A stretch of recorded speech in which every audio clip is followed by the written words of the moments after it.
Welcome to the Nick and Matt Show. Bringing the player interviews you want to hear and the hot topics you want to discuss.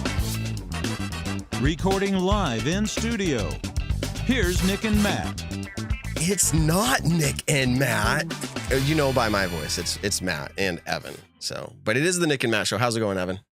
It is going good. How are y'all doing? Whoa. Let's take a quick break here and listen to the sultry voice of Evan Kearns, everybody. A new microphone. It is a new microphone. Yeah. So we got some exciting off-season plans on the Disc Golf Network. So stay tuned on that. But in the meantime, have a fancy new microphone for here. Yeah, feel free to just take that microphone and speak into it like you know, I don't know what I want to say but you just feel free to control that microphone with your voice. Yeah. Face for radio, so I'll use my voice. All right. We did do a test with it. The audio level should be okay. I'm going to assume it is. We can fix it later if it's not. But awesome. Episode 113 presented by Cosmic Disc Golf. Cosmic Disc Golf has an initiative I always talk about. They're getting ready to launch it. You can find out more about this by either reaching out to them or checking out their website, cosmicdg.com. Have a cosmic day. All right. So tonight's episode is going to be, it's the off season. It's going to be the free flow. We talk about what we want, how we want, when we want. Wait, that sounds like every episode, right? It's true. It's true. So, but we got some fun things lined up, so you should enjoy this. And we have a great interview lined up. Cadence Burge. Now, what do you know about Cadence Burge at all, Evan? Anything? Yeah, I know she won a major earlier this year. I actually have to check the stats. I believe it was an amateur major. She also played Junior Worlds. And unfortunately fell just short of that. But most recently and notably, she won the National Amateur Disc Golf Tour Championship. Say that three times I got that fast. Right. Yeah, obviously. And this is a kind of the big, I would say newer last couple of years. It's really shined, and a lot of notable players have won this before making that step to jump on tour. And she is just one of the most recent winners to win that in a epic playoff. Want to give a shout out to Emily Yale right now. She had the lead going into the final 9. Unfortunately, had to go to a playoff, pushed it long, but Cadence came home victorious. Yes, she did. We're going to let her tell us about it. If you read through her social media, I don't want to give it all away, but she didn't think she actually won or had the chance to win at all with her tap out or her putt, her final putt. She added incorrectly. We'll have to find out more about that. Added incorrectly, meaning before in her head, not like as her result. And ended up going into a playoff. We'll ask her about that and the pressure, the putts, everything she had to do. But winning the advanced, women's world championship, big, then the National Amateur Disc Golf Tour Championship. I think there's something to do with going pro there as a requirement as well. I'm pretty sure that's what I've seen. So we'll follow up on that as well. Where is Nick? Ben, where's Nick? Where is he? No idea. Couldn't tell you. All right. So my understanding is he's having a case of the Mondays. I should. Aren't we all? I was going to say, should I read his private text to me? Okay. He won't mind. He says, I'm having a Monday of all Mondays. Faceplant emoji. Long story short is something to do with flat tires and, traveling to Tennessee, but I think his ETA puts him about 10 minutes from showing up. Means he can run out of his car, find a spot to sit down, and he'll make it on sometime tonight, maybe in the next 20 or 30 minutes or 40 minutes, who knows, but he'll be here. We have Stat or Fiction lined up. We got a new game that's just going to be a 2-series game, like a 2-episode game. That is going to be pretty epic. It's going to carry over from tonight to the next. You can all play along, but it's going to be your honor. Like, you guys are going to have to do the scorekeeping because I can't do it for you. Have you, Ben or Evan, you thought anything about the shirt I'm wearing yet? What does it look like to you? I mentioned it earlier. Looks like a I think it's kaleidoscope. Awesome. Whoa, it matches your background. Go full screen on you. Oh, this wasn't even intentional. That's pretty cool. But now, like, go full screen on me. the colors of the shirt. It's like Miami Vice. Ooh, So, yeah. This, my friends, is an amazing shirt. I mean, the quality is really cool. I like the collar. It's really unique. I don't know how to explain it. I'm going to pop it. Not that you should pop collars. I don't know how to show you the back. I'm trying to like turn around and talk. It's a really like small collar in the back, but like anyways, it's kind of a Now introducing Matt Graham Whole 8's T-pad. I feel like here's where it is. You guys know King. Zach Benson, The king of the eight holes. Some of you hate him, you love him, you love to hate him, whatever it Who is. hates him? You hate to love please? him. You love to love him, whatever it is. The dude has created a brand, and your hair looks like his hair. When the cat turns his head, Ben, watch, and he sits there like that, you look like Zach Benson's mohawk that he's had in the past. So here it is. Zach Benson, I'm all over the board. Kind of like he likes to say he is. He's like created a brand for like ADHD people, loud, right? And he's the guy who like welcomes all the players as the leader to hole 8 during the MVP Open. And he started a clothing brand called Prismatic Gear.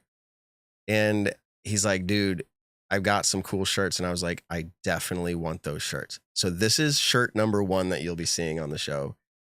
Very cool shirt. So Honestly, this is like a little series. We're gonna see We'll multiple of do a these every series. episode, every Little month, series. maybe. they get louder, but these are really, really cool. Wait, they should do one with just your face. Just my face. Oh, people would buy those. Think it matters. Comment in the chat if you would buy one. with Yeah, Matt's maybe. face. Maybe if there's a audience out there that wants the Nick and Matt show, we could do a little bit of something there. That'd be awesome. All right. We've talked about a lot of cool things that are coming to the show tonight. Let's do a little bit of this. Ben, you said we should talk about Silver Series. Yes. Are you prepared to talk Silver Silver Series? Yeah, events. I'm always prepared. Which events happened?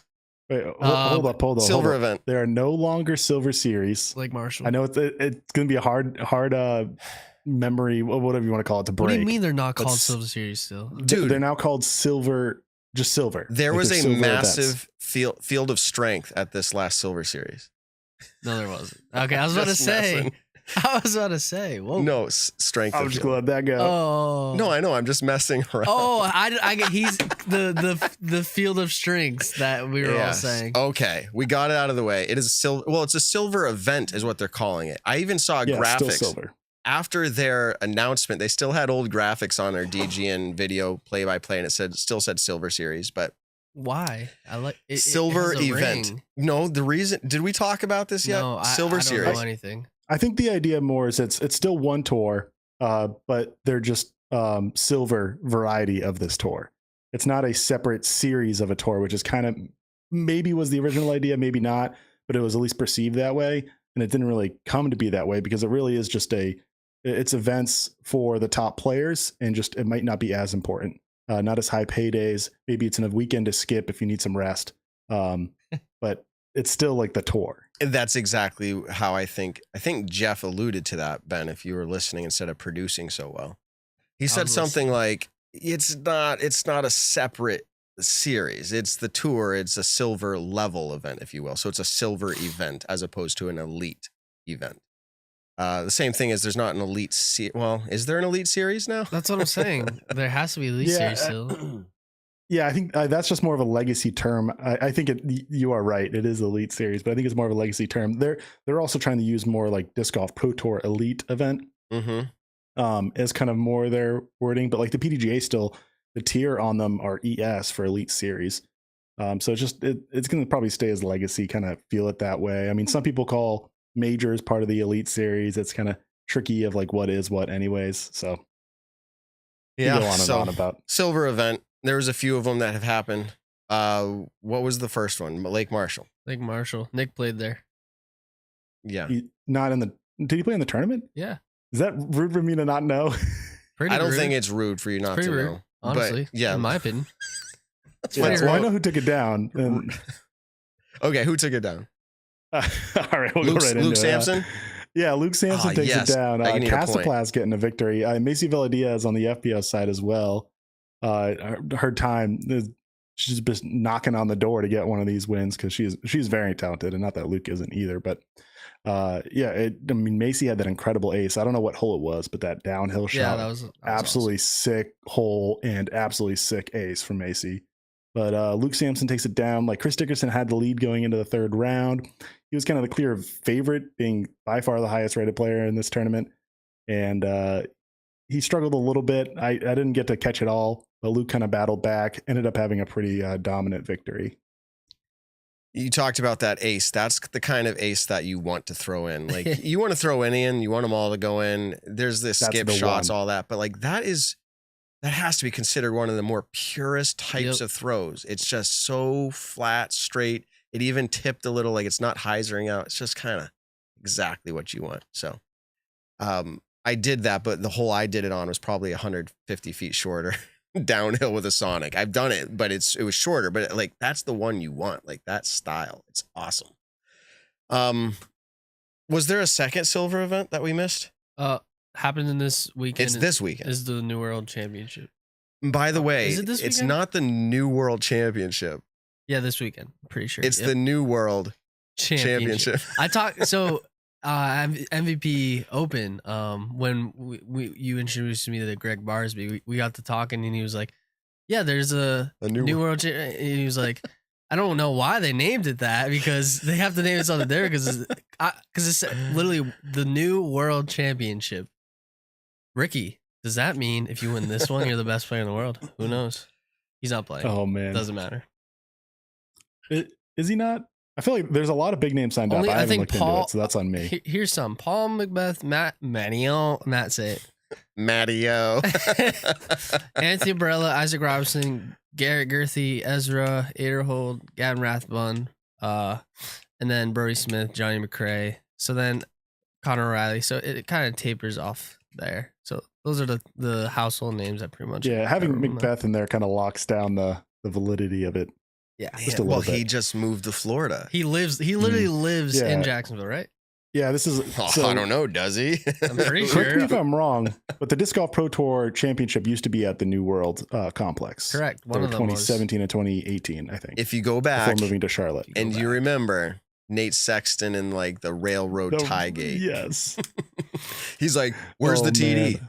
Like, I'm not moving on to this. Like, this isn't acceptable. Like, it was a big deal. Like, he skipped through an OB slot, and I saw that. Anyways, Nate's a great guy. I was kind of over exaggerating that, but it was exciting because that was back then. That was for a lot of money, wasn't it? Like 10 or 12, $12,000 or something. It was, that used to be really big. Where are we at now? Pro Tour Championship is still big, but yeah. Oh, I see what you're saying. Sorry, I just mean like, where are we at now? Yeah, 10 grand used to be big. Yeah. And now it's just like, we had like 6 of those this year, maybe more. Yeah, just making some money on the weekend, throwing a frisbee. Okay. By the way, the chat's saying, well, where can we find this cool apparel that you're wearing? Prismatic Gear. Look them up. Facebook. I'm assuming they're on the website. I didn't have to purchase through the website, lucky me, but it's worth checking out. In fact, he sponsors other pro players. Like, they wear his clothes too, and it's pretty cool. So I've seen them. Pants and everything. Yeah. Hoodies, whatever. It's nice. It's the sublimated. There, that's the right word. Sublimated. Which means it's like not screen printed. It's like just the color of the shirt. Ingrained in. Really cool. All right. Let's do this before we bring in Cadence here. The three of us that are here currently right now, we played in a tournament, the same tournament, different divisions, but we do need to do a quick review.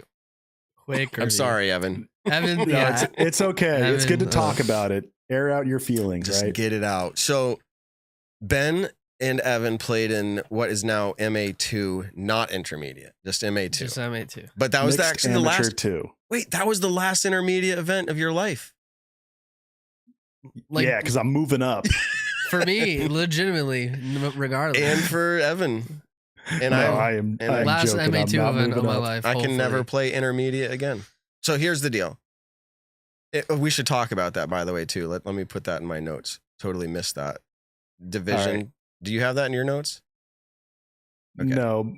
Okay. But I do want to talk about it, so I'm excited. Yeah, I'm putting it in here. So Ben played what he would consider probably average-ish first round. I know there's things that didn't go your way, but you were back a few strokes, 5 strokes, 4, 3. Yeah, I was on chase card. Yeah, back a few. And I ended up shooting like 1 worse than you or something that round, or 2, if somewhere in that range. But I played in AM1. Yep. Evan, your first round was probably 1 behind me. Yeah. It was like +4 or 5. Yeah, I think it was +4. It was one of those ones where like it was fine. You want it to be better, but it's fine. So we had a bet like who would come out and shoot the best total overall score, even though we're in different divisions. Like we played the same layout. Yep. We come down to the last holes or 2, and I realized like I have a chance to be tied for the best overall between the 3 of us. I miss what I consider to be like one of the easier birdies on the course, which is hole 1. Yes. Right? Yeah, you have to rate that one. So I missed it both rounds, and I was so upset. That's par tough. 4, easy par 4. Had I got it, I thought I would tie you, Ben. Ben goes into the last set of like 3 holes. He's on a totally different section of the course, and I'm watching live scoring, and I'm like, Is nah. this second round? Yeah. Okay. Yeah, I'm like, there's no way he gets all these. You ended up like deucing out. Maybe I'm overplaying it, but you were able to do it in such a fashion where you caught the leader or whoever was in the lead, go to a playoff, and we filmed 3 holes, and you take it down. And I took it down. Yeah, I had. He did it. Out. Well, I had two birdies to end it. I had to hit. Yeah, I played decent enough to at least be on that guy's card. I guess it was 3rd card, so I can't complain too much. But we went in opposite 3rd card directions out of from there. 3 cards. No, it was more than that. It was like 8. You know, it was a little bit better than half. I don't know. Okay, so I came out. I shot 4 or 5 strokes better the second round. 5th in AM1, which it was out of like 12 or 15. I don't know. It was okay. That was my second tournament of the year. I think I averaged like 940 or something. And how did you do your second round, Evan? It just fell apart. I don't even know. It just like nothing was working, and I was mentally out of it. I should have been smarter and get back into it, but I knew everything was gone and just wasn't in it enough to switch it around, and it just went bad and bad and bad. But I think the big story for me though is a battle with Hunter Graham. Oh, how old's Hunter again? He's 12, right? He's 12. Yep, and my 8-year-old was there too. Yeah, of course. I think he was playing a different layout too. Okay, we should shout that out. Yeah. We should. But Hunter was playing. He was playing in intermediate, so now mixed amateur too. With all of us, he had he was not happy with this first round. I don't know much about it, but we were talking about the end. And I gave him a little bit pep talk. I was showing him the leaderboard, and I was like, pretty much where I was, you know, somewhere from like 8th to 15th. Just being like, there's going to be people in this section who are just going to have a bad round. And all you got to do is play solid enough, and you'll squeeze right by them. They won't even know it, and you'll have a great finishing place. Won't even know it. And Hunter like came out firing. Like I look at scores, like is 6-8 holes in, and we're already tied. And I'm like, oh no, I had a bad start. He had a crazy hot start. And I wasn't like, it wasn't in my mind. I was paying attention to it, but I wasn't like, oh, I have to beat Hunter, and was so nervous about it. But yeah, he kept on playing well, and I was looking. I kind of like got it back the last couple holes. I was feeling good, but I was like, oh, I'm not gonna be able to catch Hunter. If I birdie out, maybe I'll have a chance. Didn't birdie out. He ended up beating me. But I want to quickly look just to see here what were the scores. So Ben, you did a 951 rated second round. Good job. Thanks. And if I scroll down, Hunter. 914 rated second round. That's pretty good for 12. Yeah. 12, especially. I mean, are you kidding me? That's incredible for 12. Yeah, this is a course with a lot of open scoreable holes. And so when you get to those, if you have, you know, like you got to kind of have at least 300 foot power, but the more you have, the easier it is. And so having a 12-year-old be able to get those and get strokes on people is really impressive. I'm not like bummed out about it. I'm like impressed with Hunter. Congratulations to him. I'm glad he beat me. I'm not like sulking that part. I wish I played better for myself, but it's not like one of those moments where you're like, oh, I lost to a 12-year-old and you're all upset, you know? No, he's fun. That was a blast. My 8-year-old there, Hunter there, you, Ben, myself, we're all hanging out. Like, I wish that was more like, I loved that tournament experience. Thank you guys for doing it. That was fun. Mm-hmm. Shout out to Meadowbrook. I said he made the course too good, and that's obviously a little bit funny because I'm not playing so well the first round, but like it was a good course with great barbecue after the end. That venue is insane for disc golf tournaments. Like, hello. Evan's It's a getting married top-notch there. tournament venue.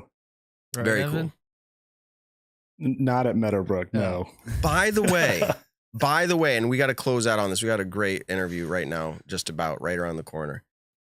Ben, you and I shot the second round. I didn't realize we tied second round. Yeah, we did. So I guess if you I didn't get birdie both of them, out- but you did get the full and you did get round one. We tied second round. Okay. Yeah. Good job, you. Now you got to play me in M1. I know. I moved up. It's more recently, stressful up there. And then feels good. Feels good to be up with the big boys. I just want to say, not only Hunter, but everyone in disc golf's getting too good. Like, I feel like I've gotten better throughout the years. I'm getting smoked now, or when I kind of first started playing tournaments, I was like, oh, it's pretty easy to finish pretty well in, MA2. And now I'm like, if I have a bad tournament, I'm getting MA2 smoked. sometimes. And Sorry. it's competitive. Yeah, I was about to say, it's- I was at Cosmic Glory, the Flex, playing MA2, and there was like 30, and the MA2 leader was like -3, -2, and then I came in fourth with a -1, and in advance, the first place was -2, and second place was -1. So Those like schmucks the up there. intermediate people beat the advanced players. All right. Let's get to it. We've got a great interview lined up. I can see in our green room, virtually in our green room, that we have the star of at least 2 events, but we know there's more. But we're gonna talk to her about a few of them here. So let's go ahead and bring her in. Welcome to the show, everybody. Cadence Burge. How are you doing, Cadence? Uh-oh. Ben, are we having muted issues here? No, We're going to figure out her audio. might be on her side. Oh. And she's gone. And she's gone. So we're going to reset. Just keep it up. Okay. Or whatever you want to do. All right, I'm going back. Yeah, it's So, on her side. Let's try it again. Pull her back up. Yep. No, Oh, there we go. I can hear now. Okay, wait, is it? Yep, Yes. you're good. Can you hear us, Cadence? Yeah, I can. Awesome. So now we can hear you. Welcome to the show. I don't know if you heard our introduction for you earlier, but you have been doing some great things in the world of disc golf, and we want to talk about them. And so, first of all, I got to go way back. Congratulations on your advanced, I guess it's FA1, right? That's the technical term nowadays. Yep. FA1 World Championship. That was back in June, correct? Congratulations. Yeah, thank you. Thank you. So going into AM Worlds, was there, everyone plays to win, but was there any thoughts in your head that like, I'm like slated to to win? You know what I mean? Like the real deal is there. Like if I play Worlds, I don't think that. Like I want to, but I don't think that. How did you feel? I don't think I thought that way. I think I knew I had a chance, but I mean, I didn't expect to win. Okay, so no expectations. Did you know any of the competition going into it? I knew a few of the girls there. The ones that I knew were not the ones that I ended up playing with. But I did know some of the people going into it. Okay, and were you sponsored? Is it true you're sponsored by Discmania? I kind of do a little social stalking, as weird as that is. To be like, who's the sponsor? Is that Discmania your sponsor? Yes, Discmania. I've been sponsored by them since March of 2021. Okay, March of 2021. So then definitely you were sponsored before going into Worlds, and I'm sure they were happy to see that. So congratulations on that World Championship. What after that event, like, what were you thinking of at that moment? I mean, you've had a lot of events since then, but after that event, like, what was your mindset? Like, look what I just did. Like, what was your mindset?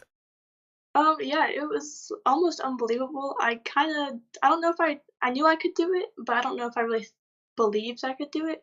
And so when I did, it felt like my game had arrived at a new level in a way, even though I might not have necessarily gotten better. I just feel like I got past nerves and things that could have been holding me back from doing something like that. Wow. I could go to intern Ben real quick. Have you ever had nerves? Yeah, 100%. But I get what she's saying. The more you play, the more pressure you're in. the less nerves you kind of have. You kind of wait till you win Worlds, Ben. All right. One day. Okay, so I can only imagine it's almost like the saying, right? Getting the monkey off your back. Like it feels like, hey, I can't lose anymore. As in, like, there's nothing to lose. Like, I've already won Worlds. Like, I'm just out here now doing whatever I can. But did you feel a sense of like people are looking at me now to like see if I win everything? And did you feel any pressure there? Yeah, I feel like after it, immediately I got some messages from so many people that I had never met before, and it felt like people were following me. And so going into Junior Worlds and the NADGT thing, I almost felt as if a lot of people kind of like almost expecting me to do super good, and it kind of added more pressure.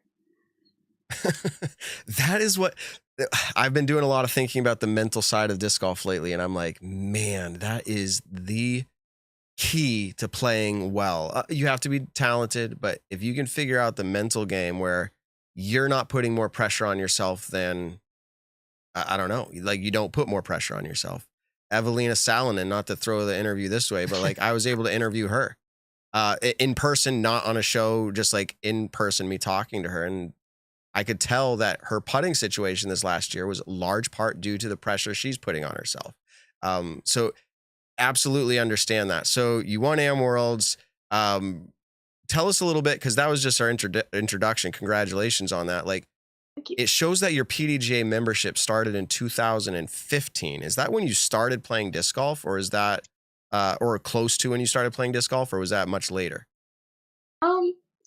I'd say it's relatively when I started. I have been throwing discs mostly like since I was really small, but I think my first tournament round, which was when that PDGA number came, was my first full round of 18 holes. So okay.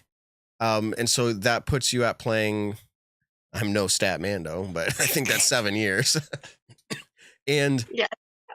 Fast forward to currently, and again, I make fun of my math. I mean, I went up to like pre-calculus, but like you just what's been laughing so hard? It's just you don't use that math, and so here we go. Division. I counted how many events you played over the past 7 years, and you averaged 12 events, just about, tournaments, since like you became a member. Then since you started, you 12 events a year. That's significant, just generally put. But here's what throws the icing on the cake: is this year alone, if again my math's correct, 27 events. I mean, that's getting close to full-time touring. What are your future plans for disc golf and touring? And we didn't even talk about the biggest, most recent win, but let's just talk, like, what's your future thoughts for like going forward? So I really want to tour, but since I'm currently in school, I don't feel like that's really an option. I want to finish high school. I don't really just want to drop out. But I do really want to be on the road and play all the Pro Tour events. And so I hope that after I get out of school, that doing that will be an option. Yeah, I mean, we look at, and I'm only saying this because this is a phenomenon that's happened this year specifically that I've recognized, but is Gannon Burr. He's doing this whole travel like craziness. But I mean, I guess if you feel like you have a legitimate chance to win $25,000 at an event, you might make that trip, right? I mean, you're like, yeah, for sure. So, okay, let's cycle back. You would like to tour. That's what I heard out of that, but it's not right now. What year, what are you, you're in high school or college, or where are you at? I'm in high school. I'm a sophomore in high school right now, so I still have 2.5 more years. Wow. Okay. All right. So this is a great start. Sophomore in high school, going out and winning some national titles. But I just saw, and explain this for the world, National Amateur Disc Golf Tour. It's a series of events. Dave Fehlberg has his brand. He's created this series of events you qualify for, and then you get to play in the championship. You did that. And do the rules specify that at this national event, you have to play pro? Do you know? What do you mean by that? Do you have to play in the pro division? Like, I feel like I see that everyone in that division, like playing at the national championship event, turned pro. Is that correct or not? No, not everyone has to turn pro. Okay. Is it just if you win? No, you don't have to become pro if you win. So the winner last year, Aria Castrita, actually won the year before last year as well, and she did not accept the cash. Okay. Okay. So if you don't accept cash, if you do, it requires pro. I mean, that sounds obvious because that's how the PDGA works. But it just seemed differently for me at that event. So you accepted $1,000 is what it looks like. That was the payout for that event. And so now you are classified as pro. I'm having a brain freeze when it comes to ratings inside of FPO, but is there a rating cap and a cash amount that so could you reclassify is my point? Could you decide, hey, my rating allows me to play FA1? Could you do that or are you done? You're like, I'm playing pro now. I don't know if you can. I'm going to play pro now. I'm not playing FA1 anymore. But I'm pretty sure I could. I think it's 900 maybe in accepting cash. So I could technically still play FA1, but I'm not going to. I'm kind of pulling it up here. Let me see. I don't know if I'm going to find it quick enough, and I don't want to waste your time or our listeners' time, but I'm so close. A top open women's player will have played at least 5 years, throwing 300 to 375 feet. Rating guideline 925 plus is what it's looking like, but I don't know if that's the criteria. That's just a general description of FPO. Okay. But you take down this National Amateur Disc Golf Tour. I'm not going to put words in your mouth. I'll let you say it. Which event was better, Worlds or this tour or this title? Personally, I think Worlds was way better. I mean, this one definitely was cool for a couple reasons because it was streamed on Disc Golf Network, which was awesome. I would not expect to be on Disc Golf Network for an amateur event. But I played way better at Worlds, and I feel like a world title itself is just better than the national amateur title. I am so down with you on that. I just had to ask the question to see what you would answer with, and I agree. But the fact that you brought up live coverage, I did not watch the live coverage. I've been so busy. I haven't watched a lot of things. I haven't watched Lake Martin, none of them. So not recently. Did they do equal coverage? Did they follow the women and the men? How did that work? Yeah, they did. So there was a bunch of final nines. There was FPO, MPO, but there was also MP40, FP40, and a bunch of other divisions. And so they followed our group until we got to hole 9. And then they had to keep following us for the playoffs. So they actually had to hold up other groups so they could let us play off. And then the cameraman had to go rushing over to do the MPO side. The cameramen are the most worked out, exercised people on tour. Absolutely. Yeah. Well, about cameras. So you obviously on camera for this Disc Golf Network event, being live coverage, but you're also on camera for Amateur Worlds as well. So it's not your first time being filmed playing disc golf. Were the nerves less so this time because you've already been around cameras? Is it still kind of nerve wracking, or was it being live? Did that affect you more? Honestly, personally, I feel like during Amateur Worlds, I was not really affected by the fact that there was cameras. I think it makes me more excited because I'll get to rewatch myself playing, and I want to do better so I can see it. And so I didn't really think about the live coverage until after immediately after I won and we left. I went back to Disc Golf Network to rewatch all of the coverage. Awesome. Yeah. But let's talk about that playoff and that event as a whole. So the final 9, you were on a new course, right? At the brewery, it was kind of an existing course, but they kind of shifted around the layouts to make it fit for, having FPO play it. Did you get a chance to practice that course and kind of it being a safari layout? How well did you know the course going into that round? So I was the only one of the 4 people on my cards to go out. I practiced it on Tuesday before the tournament, I believe, but they did not have the OB marked, and they did not have the islands that were set up there, and even some of the baskets also weren't there. So when I got to the actual tournament, some of the OB, it felt like I didn't even know the course, even though I played it. So yeah, wow. So okay, I read your social media, and I think this is where we're getting to. You got down to the last hole, and you said you calculated in your head differently than what your score actually was. So when you tapped out or you finished out the final hole, you did not realize that you were going into a playoff. Is that correct? No. Sorry. Do you want me to explain it? You do. I'm horrible at explaining how things happen for you. I was trying to make my post shorter because I got a word cap, and so I shortened it a lot, and it got confusing. But Give yeah, us the full version, the too Yeah. long did not read version. Give it to us. We're listening. Okay. So I was really depressed on hole 9, and I didn't want to play anymore. But I threw a good shot. I was in a really good spot. But before any of us threw, we walked up there as we did on many of the holes because we were trying to figure out where the OB was because it was very confusing, especially on hole 9. So when I went out there was no OB, nothing marked. So it just looked like a 430-footish par 4 that was pretty easy. Like you throw a second shot, and if it doesn't make it to the basket, easy 4. And so we walk up there, and there is an OB line that is sectioning off 2 spots. So it's basically kind of like a double island. You have to throw it down to the bottom, but then throw a kind of blind shot over this hill that goes onto an island that is protected by these can things.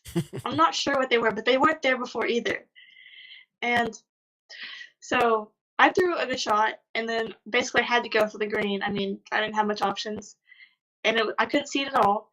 I threw what felt like a perfect shot, and I just hear this like loud thunk, and it was the cans that were protecting the front of the island, which stopped it from making the island and then went back. And so basically I had to rethrow from like 50 feet in front of where I was. I threw onto the island, and I had a tap in 5. And so Emily threw not as good of a drive, but she had a really easy layup. So she just laid up to the edge and then threw a couple of shots that didn't make the island. And for some reason in my head, I can't count. And so when she made the island on the 3rd attempt, I thought she had a tap in 7. And so I walk over to her and I give her a hug. And I didn't say anything. I just gave her a hug, and she was like, "It's fun playing with you." And so I was like, "Okay, whatever." And then I walked away to go be sad some more, and to go figure out what the other 2 were doing because they were also trying to understand the OB. And then Emily comes back over to me, and she's like, "Hey, we're gonna be tied." And then I got really confused and was denying it to her. I was like, "No, we're not tied. You're gonna win, Emily." And then we had this whole thing. And then, yeah, I don't know. Okay. That's what happened. So we're going to be tied is what she said. And first of all, I relate to you not being able to do math in my head very well. Pre-calc. Pre-calculus. Yeah. To add scores, you got to know calculus. No. So you're like, no. So mentally, you've already completed your round mentally, and you didn't win, if you will. And now you're going into a playoff. I guess you finally accepted that. Yes, I'm going to a playoff. And you start at what hole? Do you remember? Or just some random hole, or start hole 1 and just go from there? Yep, we had to walk back to hole 1. They had to stop whatever group was about to tee off to let us go through. And we ended up just playing 1, 2, 3, 4, and 5. And it would have continued on, so. Yeah, I watched some of the putts you're making. They would make intern Ben or Evan or myself or Nick Carl, even he's in the green room. I can see him. We're gonna bring him in a minute. I can make us shake, and you just hit them confidently. And I think I saw the putt to win. How long was that putt to win, approximately? Close, like 13, 15 feet, maybe. I wasn't very far. 13 or 15 feet. Yeah. That might feel like 30, right? That's what I'm saying. Look at, she is so confident. Okay, so congratulations. I didn't think I was going to miss it. I mean, I don't know. Congratulations. You win it, and that's your second, well, that's the second large title. One's a major, and then one's a national. I mean, those are 2 very big events to win. So congratulations on that. Let me just ask, because we just brought up putting there, and I was saying how it looked like you were very confident and you thought, yeah, I should hit it. What's the strength of your game? If you had to pick one thing that you said, this is good, this is my good part of my game, what is it? I would say probably putting. I don't throw very far, so I mean, I feel like the ability to make those putts under pressure also helps to kind of prove that, even if my putting wasn't the best that week, but it was good enough to win. You will always have strokes you want back. It was good enough to win, and it's incredible. Yeah, I mean, people look at me and they know I don't throw far, and putting's my strength. That's the only way we survive if we can't throw far. He's nasty at putting. You gotta putt good. Okay. Yeah. But so with the win, you earned a tour card for next year. And I know we talked about it a little bit. You want to finish up school and that's your priority. But assuming you have summers off, is that something you would look at doing? You also have an invite to the Champions Cup from this win. Are you thinking about hitting a few events, like maybe just do Champions Cup during the spring and then hit a few events during the summer? Is that any of your thought, or is it just I'm going to stay local until I'm done school? No, I'm gonna go to some of the Pro Tour events next year. Definitely Champions Cup, Music City, Idlewild, U.S. Women's, and probably a couple others. And I would tour during the summer, but unfortunately, they're going to Portland. And Portland is about as far away as you can possibly get from where I am. And then they're going to fly to Europe. I'm not going to Europe. So it's not really the best locations for me to tour during the summer. Well, it sounds to me like you might do about half the tour. Well, maybe compared to last year's tour numbers. This year, there's 2023, there's a lot of events, but that's cool. What's your favorite course that you've ever played? Or maybe this year specifically, but maybe one you've ever played, but maybe this year as well. So what is that? It's a tough question. Okay, so it doesn't have to be favorite. You just really liked it. This stands out in your head. During Amateur Worlds, so we didn't play it, the FA1 didn't play it, but we played it for mixed doubles, and the men played it. It was called Mesker Park or something, but it was a hybrid layout between like two courses that were on the property, and I really liked that course. Okay, awesome. And remind me, I am having a massive brain freeze. Did Worlds happen in Florida? It happened in Florida last year. Okay. It was Sorry. in Princeton, Indiana. Okay, Indiana. Cool. Yeehaw. See, I am way out of it. I knew who won. I know how it went down because my local friend here, Paul Kranz, did you get to meet him yet? I have. Well, I mean, Team after Discmania, after Worlds. he won, after we won, we saw each other and congratulate each other. But we have never actually talked. We've talked through social media before, but never in-person conversation. Awesome. So yeah, Paul Kranz, great guy, took down Am Worlds. He's a local to us. And so I knew who won it. I just don't remember where it was. I think he traveled to, I don't remember where he traveled after that. I felt like maybe it was Florida or something. Champions Cup, USDG, something. I am mixed up, but He went to USDGC. He played USDGC. the course sounds really cool. That's one of my favorite parts of travel, and I'm sure it is for you as well. Before we let you go, non-disc golf. No, let's do one more disc golf. We kept you a little longer than we said. I apologize for that, but let me get one more question. Do you actually see, you're a sophomore in high school, do you actually see disc golf as a viable career option? Like, I know where you're at right now, but is there any part of you that's like, you know what? I'm going to work hard and like that could be my career? I really want it to be a career. I feel like it doesn't seem like the best source of income and like living, but at the same time, it's something I really enjoy and I want it to be my career. So I'm definitely going to work for it and see if it works out. Awesome. And when you say that, I'm glad you answered as, honestly and just transparently as you could there. Disc golf financially has come so far that, yeah, I think if you stick around, the sport's going to keep paying out deeper and deeper, and the sponsorships will keep going deeper and deeper. So that's cool to hear you're going to try for it. And then this last one, not disc golf related, although I guess it could be somehow. It's your answer to give. What are some other things you like to do for fun besides disc golf in 27 tournaments this year? Like, you're doing something else. It's dark outside. You're not outside playing disc golf. Like, what's something you choose to do as a hobby? I like have no other hobbies. Oh my God. Before disc golf, anything? I didn't do anything. I played other sports, but I was not any good at them. Okay. I played soccer and gymnastics, but so they were not. If you weren't talking to the Nick and Matt show tonight, what would you be doing? I would practicing. No, I have putting league. I'm leaving in like 20-ish minutes. Okay, so putting league, disc golf is your thing. That's Yes. really cool. We're happy to have had you on the show. It took a little while to get you here, but man, it's the right time. You had Worlds, and then you took down the National Amateur Disc Golf Tour. Congratulations on that. I'm sure we're going to be seeing more of you out there showing up, and we'll be talking about you on the Nick and Matt Show. If you're at these events and we see your name, we'll make our picks. We'll see where you land, but we'll talk about you. So thank you for making the time to come on here. Good luck at Putting League. Is there anybody you'd like to shout out or say anything before you go? Shout out to my sponsors, Discmania, National Disc Golf Store, and Zone Quick Sticks, and everyone watching. Awesome. Thanks again, Candace. Have a great evening. Thank you. Cadence. I did it. Look at her face. She went, She's like, Candace. Yeah. So if people don't know, and she's still sitting here, so I'm going to apologize with her on air. People don't know I tend to be dyslexic. I do that with numbers. I can do phone numbers, Cadence, almost backwards without trying. Someone says, what's a phone number? I can almost do it backwards. It's crazy. It's an accidental thing. So when I see your name Cadence, my brain says Candace. And you already corrected me earlier off air. So we got that fixed. We have to clip that. When you said Candace, her face, she went, thank you. Do not call me Candace. Awesome. Again, I apologize, but we're very glad to have you. Yes. All right. Okay, have a great evening. A Takedown Putting League.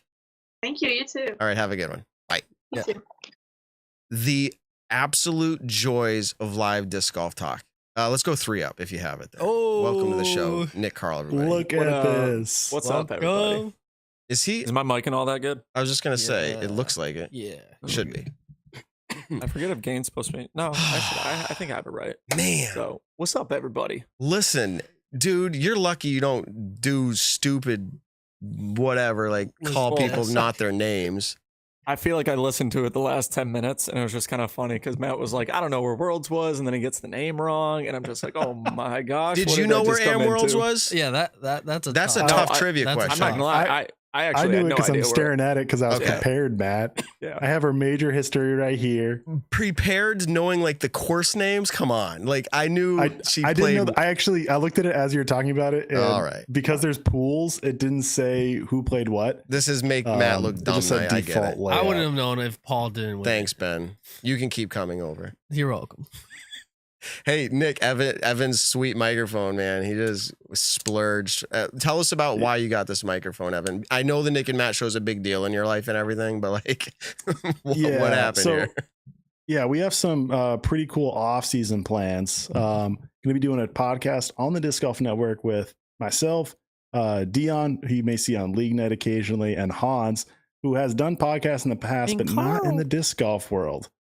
Maybe some special appearances from Carl. From Carl. I say, I'm like, wait, what Carl, am I if you doing? wanna let us know, make a special appearance. But no, for the most episodes, it'll be us 3 talking some cool stats on the Disc Golf Network. So fancy mic'd up, testing it out on the Nick and Matt show, and so far so good. All right, Nick, I have finally arrived to the place where I'm going to tell the world about a product that I told you about like 2 years ago. And Wait, we should see if he remembers. no, we should not see No if he chance. remembers. He could guess a lot of products. True. Yeah. He is bombarded with I'll products. let you go ahead. Yeah. This product, you will not forget the name.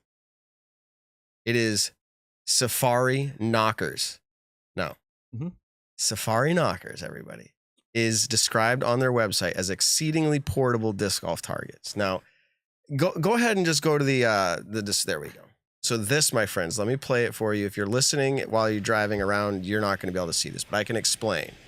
There is an individual throwing a disc That's on a nice. very cool beach shot, hitting a pole, like a 4 or 5 foot tall pole that is attached to a wooden base, a weighted wooden base. And it is very portable to the point where you can see in this picture here.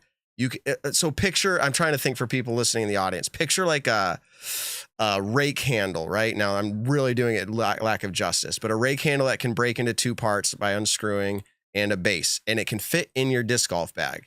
Now they have everything on here from purchasing to how to play the game. They describe it as playing with knockers. Safari knockers can be used in the same way as portable baskets, just such as for practice rounds. but these are ultra portable and the best. So all right, let's go back to the cameras because there's so much writing here to describe this wonderful product. But here's what I want to do. 2 years ago, this product was brought to my attention, and I took them with me when I went up into the White Mountains of New Hampshire. And I know disc golfers listening right now are going to relate to this. How often, and Nick, Evan, anybody, Ben, you're driving around and you see a spot, you're going down the highway and you're like, that would be the coolest place to play disc golf or to have one hole. Just make it one hole. Yeah. Of course. Right. No, Everybody raises yeah, their Even hand. on there's always courses. places you could do that. Yeah. Everyone raises their hand. Evan, when I told you about this product, you said something awesome because I was like, okay, you see this hole that you're envisioning. You're in the mountains or you're walking across a state park, wherever you are, right? And you're carrying a basket, or I said you're carrying these sticks, and you said something that struck me as really funny, but so accurate. What was that? Do you remember? Yeah, I was like, if you're carrying these knockers, you'll look way less weird going to find the sweet spot. Because imagine if like you didn't know disc golf and you see someone carrying a practice basket like over their shoulder, you can be like, what is that? And what is that guy doing? And but when you see the knockers, especially when they're folded up in the bag, like they just look like hiking poles. You would think nothing of it. You're just like, oh yeah, normal guy just enjoying the woods. And then when you see them throwing frisbees at a pole, like they might ask questions, but it definitely looks way less weird than carrying, this big object with chains. And so you have way less weird, but, and you're right. It's almost like a walking stick if you want it to be that way. And you're not exhausted. I think they weigh like 4.5 pounds, and they fit into your disc golf bag. Like the base can fit in as like a disc, if you will, and the sticks break into 2 portions. They're hickory, is my understanding, and they use a copper part to this. It's marine grade paint. So like the quality here is not lacking. I used this product on my trip with my boys. We saw this park. It was called like not Fox Run Meadows. It was like Fox Park in New Hampshire or something. And it's one of those parks where you step into the park and there's no disc golf baskets and you go, this needs disc golf baskets. Everything from like amazing rock walls, elevation, like massive stairs down grass hills, ponds. I mean, the whole thing. And what we did is we brought these there and we had 2. And we'd set one up on one side and one on the other, and you'd play from one to the other. And the goal here that is unique, and I just got to get it out. This product really does excite me. I am legitimately a fan. I only talk about things I like on this show. It's different. First, you have to hit a pole. So your accuracy for the target, practicing your putting, is really high. You have to hit the pole and not hitting it. How many times have you played disc golf, guys, with someone brand new and they're like, so if you hit metal, is it good? Remember, have you ever heard that? All the time. Yeah. With knocker sticks, it's not that way. It's you have to knock them over, and that's where the name comes from. So it's really extremely fun. That's all I can say. You could do practice putting games. You could set them up 40 feet apart, go back and forth with them with someone playing, try to knock them over. The whole thing that I liked the most, and I'll wrap it up with this, and you guys are going to get to try these as well. It's super fun. The thing that I liked the most is how easy it was for me to experience a disc golf hole anywhere I was. That was the coolest part for me. In fact, I was walking through the White Mountain trails and I had these with me. And I would say, look down this trail way down here. And I would set one up on the edge of a cliff or something, right? And like, you could do it wherever you were. And it was, my boys, I loved it. Excellent, excellent product. Grateful that I was introduced to this. This is brand new. I don't want to say exclusive, but this is brand new. Literally, the website is launched. Nobody else that I'm aware of has seen this. So you can find it here. Safari Knockers, as you'd expect to spell it. Safari, and then KNOCKERS, knockers.com. The Christmas season, the holiday season is upon us. You just want to buy a gift for no reason for the disc golfer who has everything. This is a product you definitely want to check out. It excites me in every way. I honestly believe you'll love it. Like, I don't know what else to say. You're driving down the road, you see a spot. I'm thinking about doing this. Maybe the Nick and Matt show, we can do this. We could go down to like Worcester and play like city golf and just like set them up places. Let's go down to Elm Park. That's what I'm thinking. Yeah. So I'm just excited about this product. This is the first announcement of it ever. If you hear about it, go at least. We've supported disc golf brands over the last couple of years, like startups. They don't need us, but they're using us. Like, we've had Max Wax. We've had other things where like the product is something we're excited about and they're a new startup. Go give Safari Knockers a check. out and purchase them. It's extremely fun. Can't wait for you guys to try them. And that's awesome. I mean, I don't have anything else to say. I'm sure I'll find other things to say next week and the week after. It's an exciting product. So, all right. Nick, you made it to Tennessee. I did. I finally got here about, 25 minutes ago or so. Nashville? Yep. Nice. Yep. Is that, here I go again. Let's a little dumb Matt. I know I'm going to stick something in my mouth. Isn't that like rock and roll, like Hall of Fame area?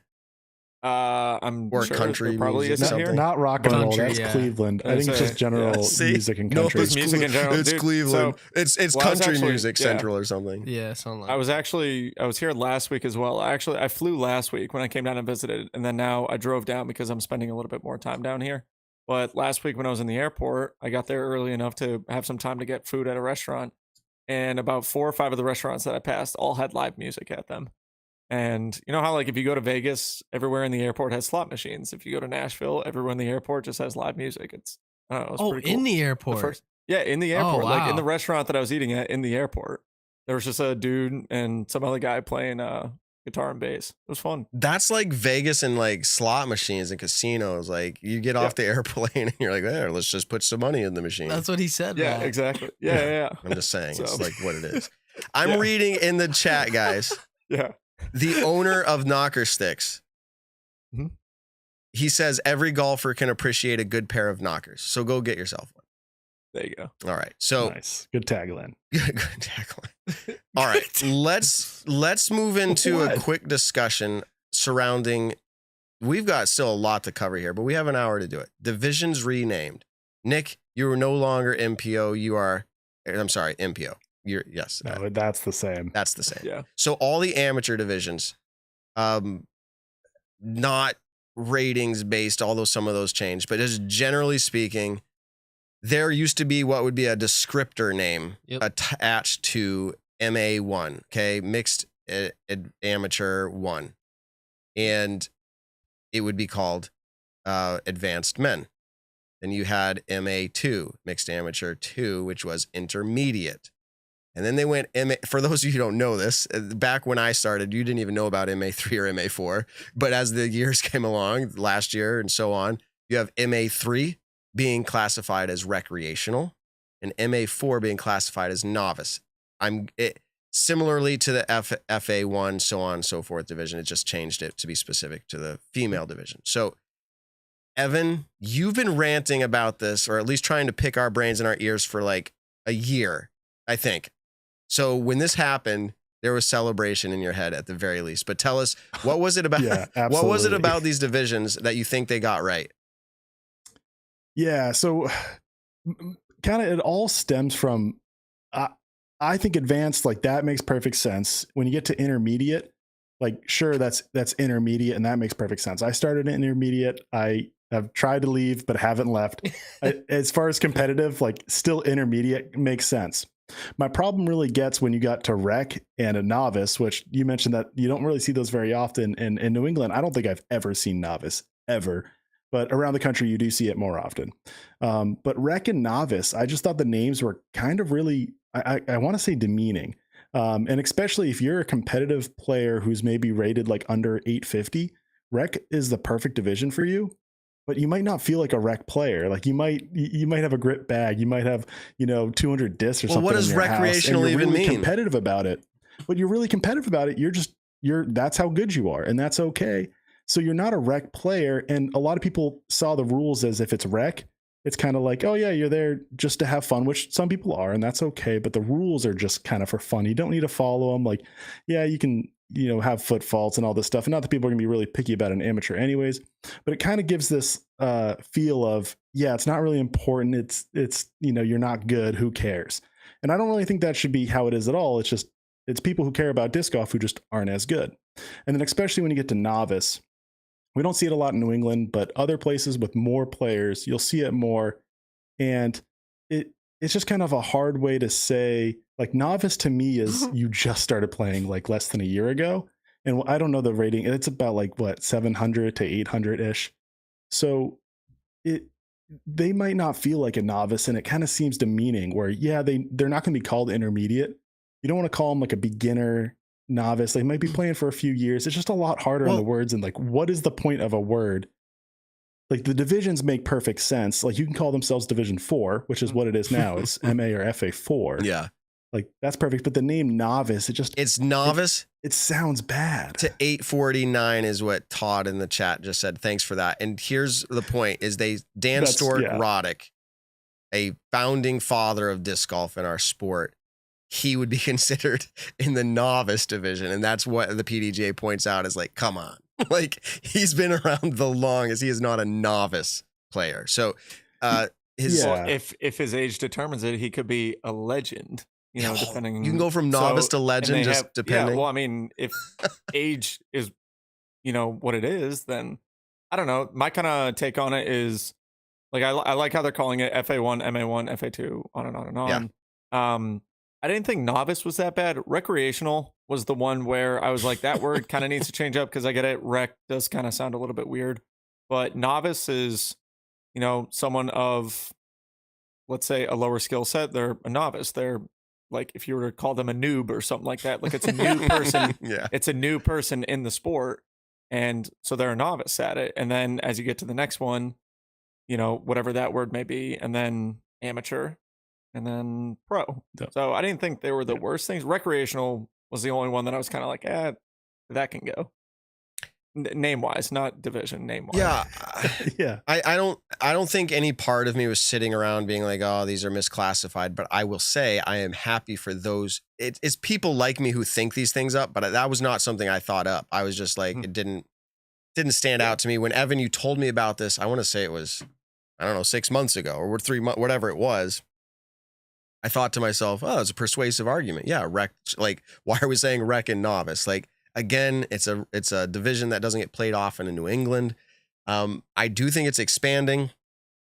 And I've said this before, as the divisions expand, eventually you're not only going to have AM day, you're going to end up having like division days. Like it's going to be like AM1 day. I think as the future goes, it'll just be crazy, but it's going to be what it is. Amateur weekends and pro weekends right now are one of the big things to where, like that's how a lot of tournaments, especially when I play Massachusetts or down in Virginia now, where we just played an A tier and it was a pro only weekend for the A tier.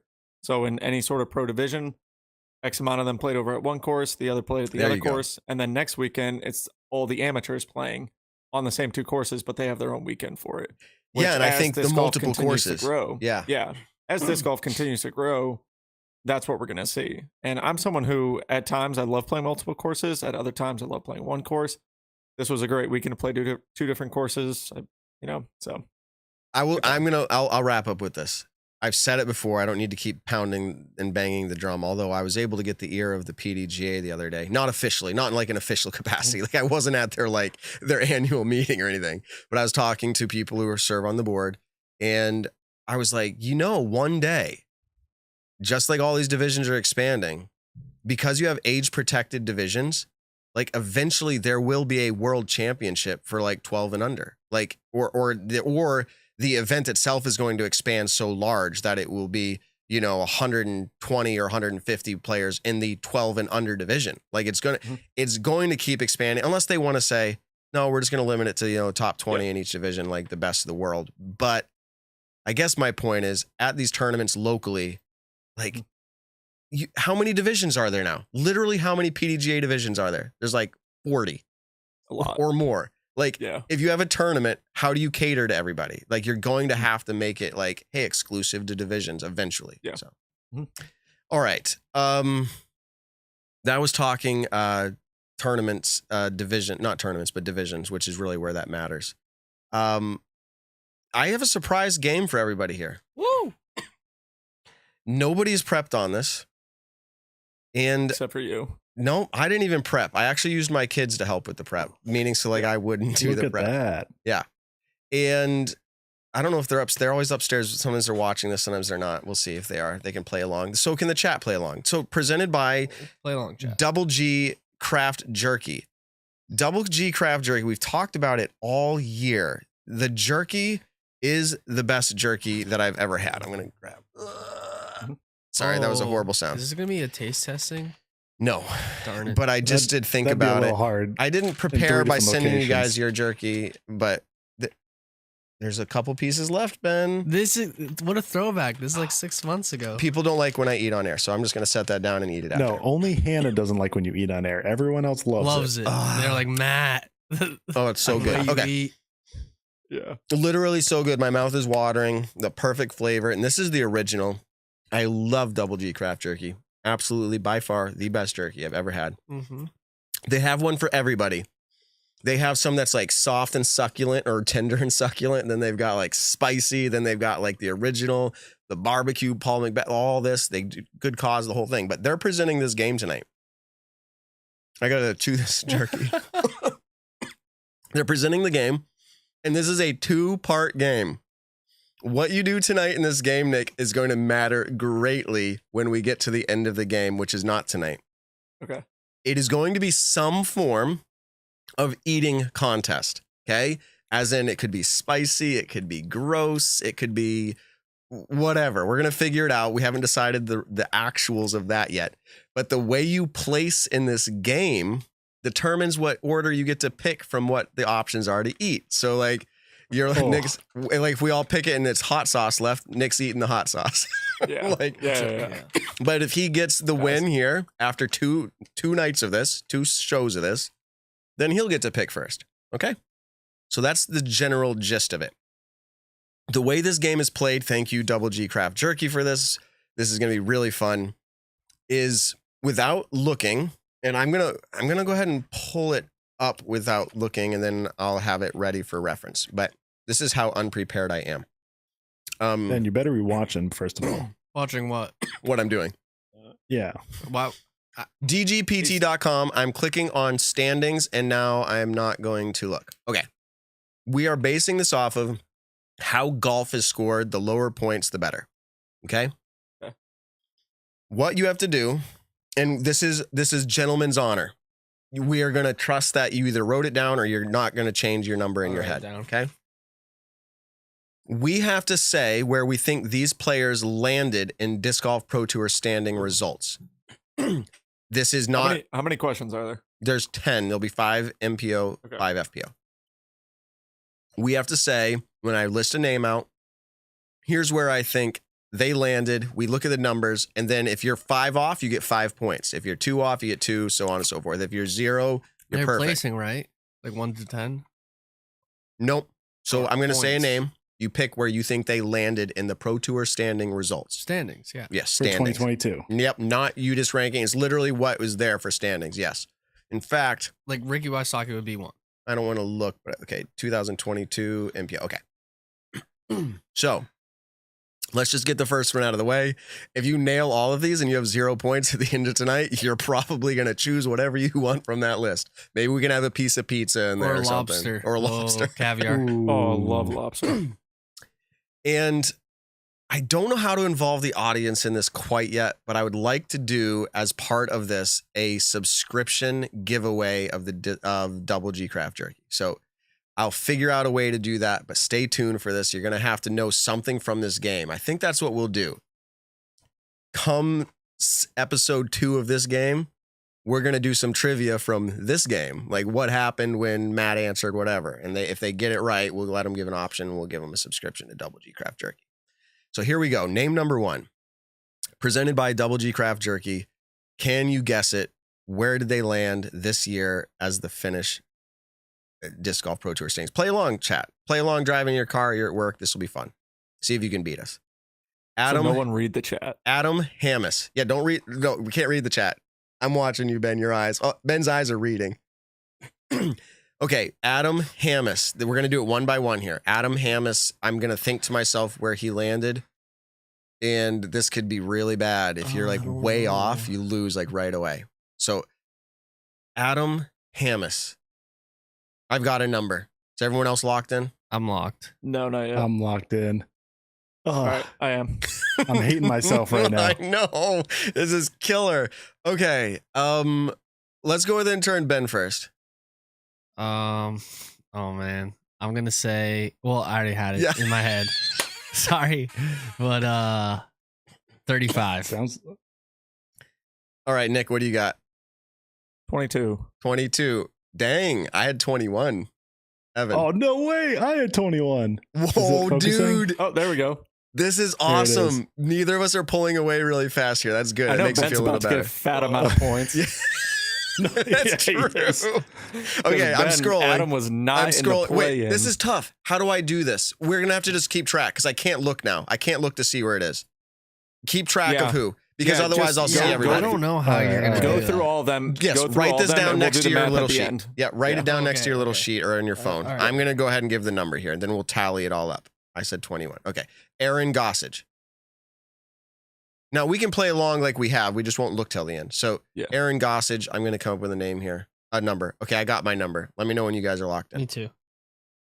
I'm not ready yet.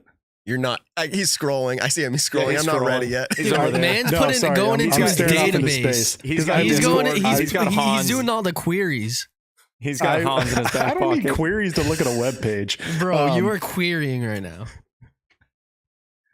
All right. Still I got enjoying my double G craft jerky. Okay, let's go in reverse. Evan, you're I first. was looking at this early, specifically for Aaron Gossage, so I'm going to be super disappointed with myself. You're up. Go ahead, Evan. I'm already up. I already don't like my answer. I'm too high. I said 17. Dang. That's too high. That's too high. I have 16. Oh, All right, I have Nick. 12. 12. Uh-oh. I think that's closer to right. I have 16 as well. Okay.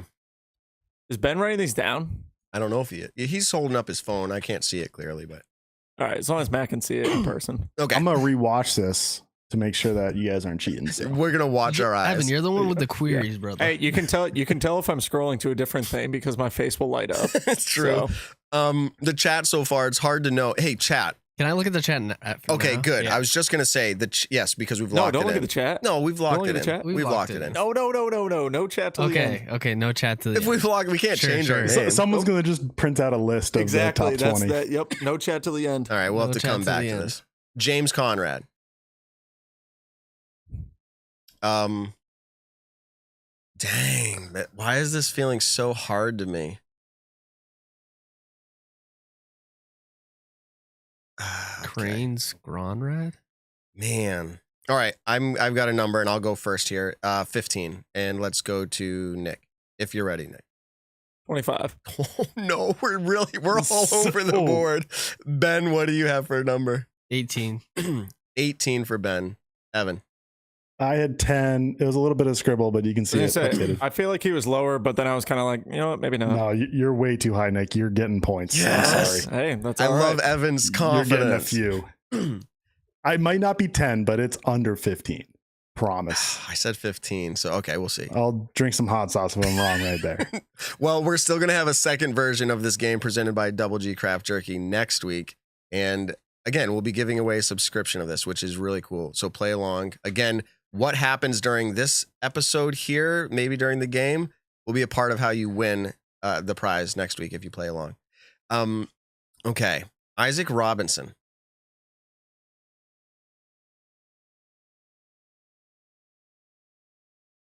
Huh. Wow. I think I have this exactly right.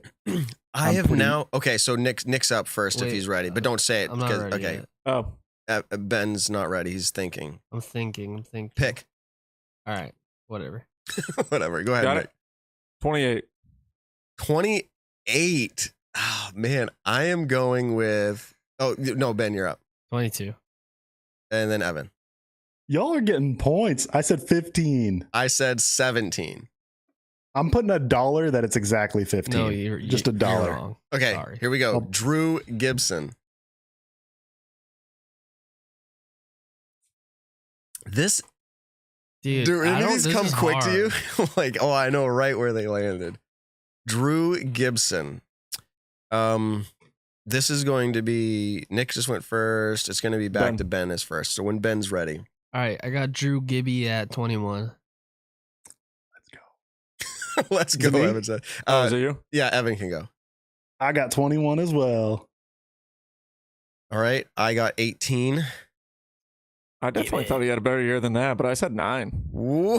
That's too high. Nick's gonna drink hot sauce. He was teens. I don't know. I don't know. Ben's first answer is going to get him points. Dude, true. where did Adam even he played? I didn't even recall. I know he Hold wasn't on on. the We're gonna play-in, review so- them and then look them up, and then it'll be so funny to see how bad we did. I didn't Okay, even recall. here we go. Those are our MPO. Going to FPO. Oh, he did play. He just didn't make past the first round.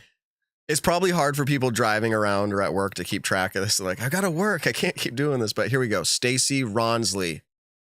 This is going to get, it's going to get That's tough. really interesting. That's tough.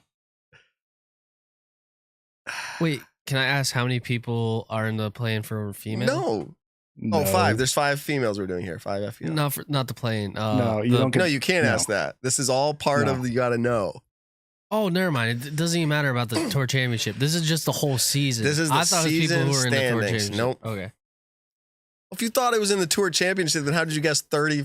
Oh, because 36. I thought he played in for a got second there. Okay. Cat merch. Oh, wait. sorry. We didn't do Stacy. Let's go over Ronsley. That's right. So go ahead. Everyone ready? I think it's me. Yeah. Okay, Evan. Nick, you ready? Yep. All right. I went 22. This one got me. I don't know. I went 16. Nick? 28. 28. Oh, man. I Ben. went 18. 18. All right. Here we go. I already leaked out the next one here, but it's cat merch. Merchandise. Man.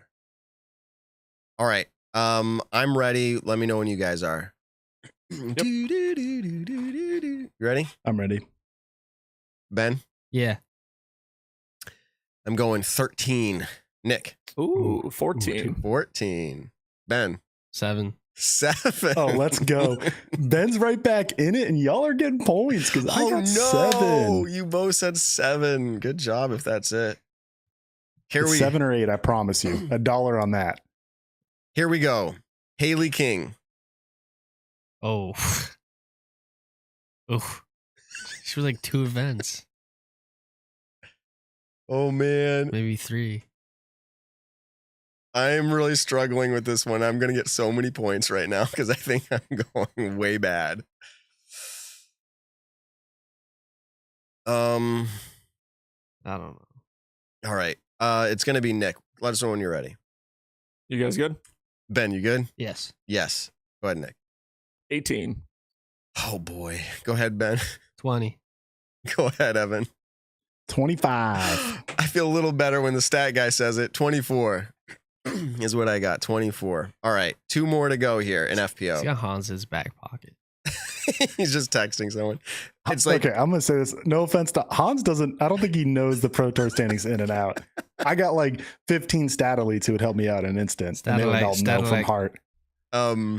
yeah, it's on delay. Our stream's on delay by a little bit. It'd be too slow. Evan's like, give me a little more time. A little more time. Yeah. No, I'm feeling calm with this. I can win with no help. All right, here we go. If I had help, I'd go like 3 total points for the whole thing. That's true. Okay, Alexis Mandahano. Alexis, not to be confused with her sister Valerie. What is that noise? Dang.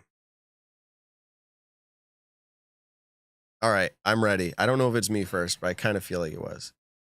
No, it's Ben. Okay. 16.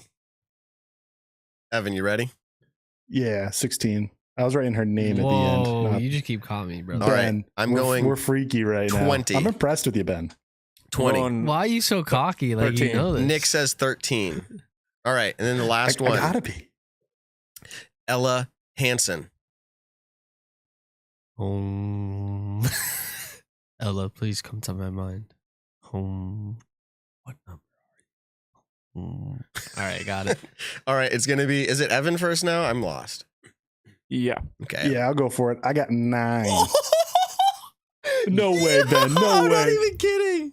Let's go, Ben. Let's go. If you knew how loud That's Ben's laugh crazy. was in my ear, because it's pre-compressor. It's just like Dude, this is screaming in my ears. insane. Okay. I did 6. I did 7. We're all in the right Me and Evan ballpark. are- It's gonna come All right, down now- to Yeah. Now that we've done the names to it, how many females are in the Pro Tour Championships? I think it was 20 with the play-in. Was it 20 with the play-in? I thought it was 16 with the play-in. That's so what I that thought, might be too. why I thought it was some of my 16 numbers too. are because I thought think it it's was 16. I thought it was Pretty sure 32 it's 16. for men with 4 people playing in for 36, and then I thought it was 16 with 4 people playing in for FPO. It trims down to 16. I guess there would be 5 with 2 going advancing. I can So- tell you what it is. It Are we was done? it was 15 through 19 qualified for play-in. So that would mean 16 made it in. Oh, okay. So maybe when my numbers aren't terrible. Yeah, maybe we're not terrible. So here we go. Again, this is everybody's honor. It would be fun in the chat if you kept track of this. Again, it's your honor. we're Like, all as in, set. like, you just can't lie here. It won't be as fun. Yes. So let's go through. And next, Doing points. it's just literally how far off the number you Okay, are. okay. And we're going to double check. If for instance, you said, if the number actual is 16 and you said 21, how many points do you get, Ben? 5. 5. That's correct. That's how it's played. Simple. Adam Ham is Simple calculus math, right? Pre-cal. All right. Let's Here hear we it. go. And I'm going to keep track of the points here for myself. Come on, 30. Adam Hammis. I might have to do like a find option here, but let's see if I can Control find him. F. Yeah. Okay. He was 17th. Oh my goodness. Ben's gonna eat hot sauce. I don't know what it is. We'll figure it out. 27, Okay, so I got 4 13, points. How many did you get, Ben? 18. Why'd I say Evan got 4. I got 5. So Evan and I are Oh technically my in the lead out of the goodness. gate by 1. All right, here we go. Aaron Gossage was, yes, he was 16. I nailed it on the Me head. too. Oh. All right, I saw You got 18. 16? Yeah. Wow, that's a good comeback though, Ben. So that's 0. What'd you get for that one? I 4? got 4. Evan? I got 1. Oh, that's good. I'm gonna write the Adam. You said was 17. Oh yeah, I'm not And then- writing that. I'm just writing the difference in the numbers. Yeah, but I'm just gonna write it down for my own. And then Aaron was what? 16. Aaron was 16. I 16. can't believe I said Okay. Adam so high. Go ahead. All right, here we go. James Conrad. He was 12th, and I had him Ooh, as that's 15, my big one. so I got 3 points. That's my big one.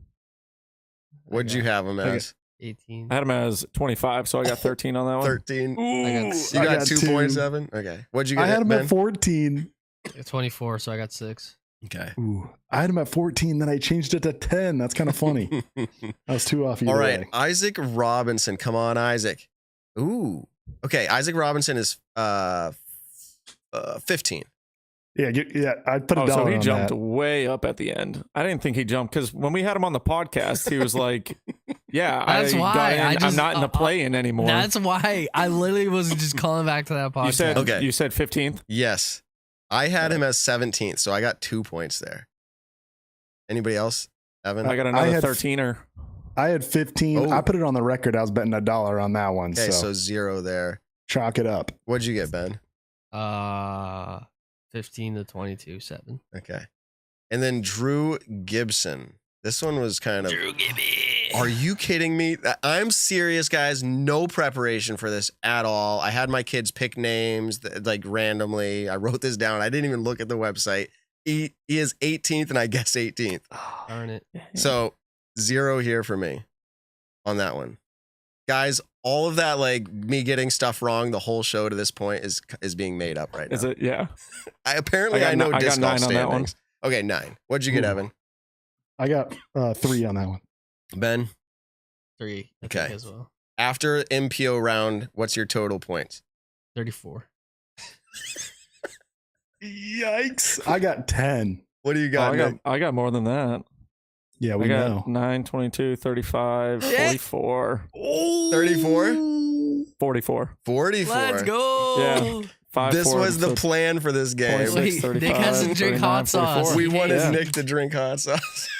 Here we go. Hey, let's see FPO. Let's see Wait, FPO. That's true. where's Matt, where are you at? 9. Oh, By I'm getting you though. I got a few one on you. FPO. Here we go. Ronsley might hurt me though. We'll see. Can't I want to see some of these numbers coming in here. We're seeing some totals in the chat come in. 20, 22, 27, 18, 21, 15. Oh, wait. No, they're doing names next to those ones. So maybe I'm wrong here, but all right. We'll have to look for totals in a minute. All right. Moving on to Stacy Ronsley. Hold on. This Udis site always like is trying to crash my browser. Give me a second. Okay, FPO. Too much information. Stacy Ronsley. I'm scrolling. Uh-oh, I'm scrolling further than I wanted to. No. Did I miss it? Oh, come on, please. Ronsley. Oh no, this is my bad one. Stacy Ronsley, 32. No. Oh, That's bad for everyone. Is Nick No. making a comeback? 4 points. Wow. I tied my MPO number. I got 10 on that one. 20. I got 16, Evan, so you definitely took a lead there. Let's go. That one, why was I was just all like, yeah, I'm doing so good. I was gonna say I don't think she made the play-ins. Nope, she did not. I thought she was just outside, but unfortunately, All a right. little bit more. You. Cat Merch. Let's find her on here. Go high. Dang Number it. 7. Uh-huh. 8. Oh, So Alright. even better. Dang it. I'm not doing good. I just gotta be Nick, I guess. What'd you get for numbers on that, guys? 7. 7? 6. yeah. Ben and I were 7, so we got 1. Oh man. I think after this, me and Evan got the same exact. I think I'm in second behind Evan right now is how it is. But you and Nick are Ben and Nick. Okay. Haley King. Haley King is listed as 21st. I wasn't too far off. Hey. Okay.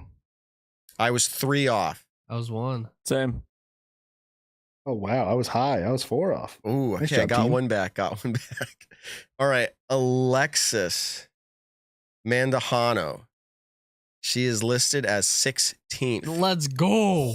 Let's go, Ben. Dude, What'd you pick I there? know my FPOers. We both picked 16. Oh, come on. Good job. I got 3 points on that one. I got 4. And then I think Nick has automatically lost. well, no, we have next week too. This is or the next series. Whenever this comes up, it'll probably be next week. It might be our next show, whenever that is. Okay. Okay. Ella Hansen. She's 9. She's listed as 7. Okay. Oh, that's a big old 0-pointer right there for me, boys. Oh, Coming in snap. hot in the FPO. 0 pointer. I had 2 zeros in the MPO, but man, did I strike out in the FPO. Okay. So now if you add your totals, let me see. 21. Adam hurt me. I have 38 total. What do you guys have? I have 60. Okay. I have 27. Oh, I'm 11 behind you now. That was a bad round for me. What do you got, Ben? 52. 52. Nickelodeon. Oh, he was over here talking a bunch of crap. That's only 8 points, dude. That's one freaking name. Okay, It's true. I thought this. That's one more Adam I thought Hammis this right was there, We just boy. got to do a Nick Carl, and we'll get a bunch of points either I way. thought this game was over. I didn't know we were carrying it over. Oh, all right. And then hold on. I got to get the numbers. What'd you have, Nick? 60 total. 60. I'm just putting these in so we can recall them easier next episode. And then what'd you have, Ben? 52. 52. Yeah, Nick's making a move here. So it's currently Evan with 27, me with 38, Ben with 52, and Nick with 60. What if we just play a match and your scores are like the Yeah, then that's right. So Nick can The come out. We actually advantage. play a disc golf All right, yeah, round let's go and your play a hard stroke course. difference. Yeah, stroke Yeah. difference. We could do something like that. But okay, I just want to say thank you again to Double G Craft turns Jerky. would This come in last. this was a really fun game. Whoa.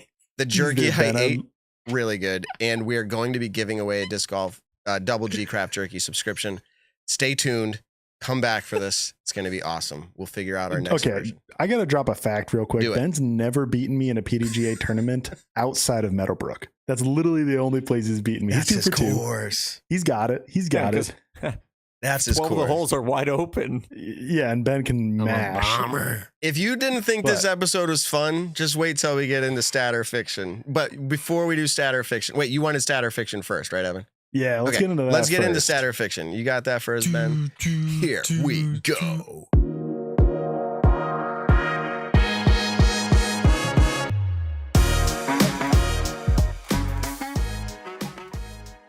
All right. All right, we're going from game to game. That's kind of fun. I like that. We're just a game show now. It's the Nick Let's and do Matt it. It's game the show. off-season. It's the off season. Who cares? Let's go. All right. So these questions or statements are centered around the entire 2022 season for Elite Series and Majors. Each one's going to be based off that. I'll repeat it just to remind you guys, but just so we know ahead of time, Elite Series and Majors for 2022. So statement number 1, of all the holes on tour, hole 6 at Fox Run had the highest under par percentage for MPO. That's birdies or better percentage in MPO for 2022 Elite Series Majors. The most under par percentage, highest, was Fox Run's hole 6. Do I need to describe that hole? It's the short uphill forehand, right? Do not describe it.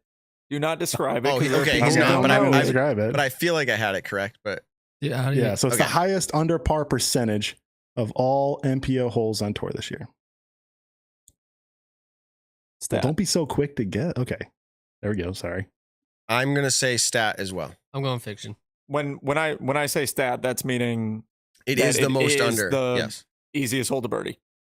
Yes. I'm saying stat as well. It's hard to choose another one off the top of my head, but it is. Fun I do fact. know this. Nick and I both know this. That's an easy hole to birdie at the very least. I didn't even remember it. Fun fact, I bogeyed it in the tournament.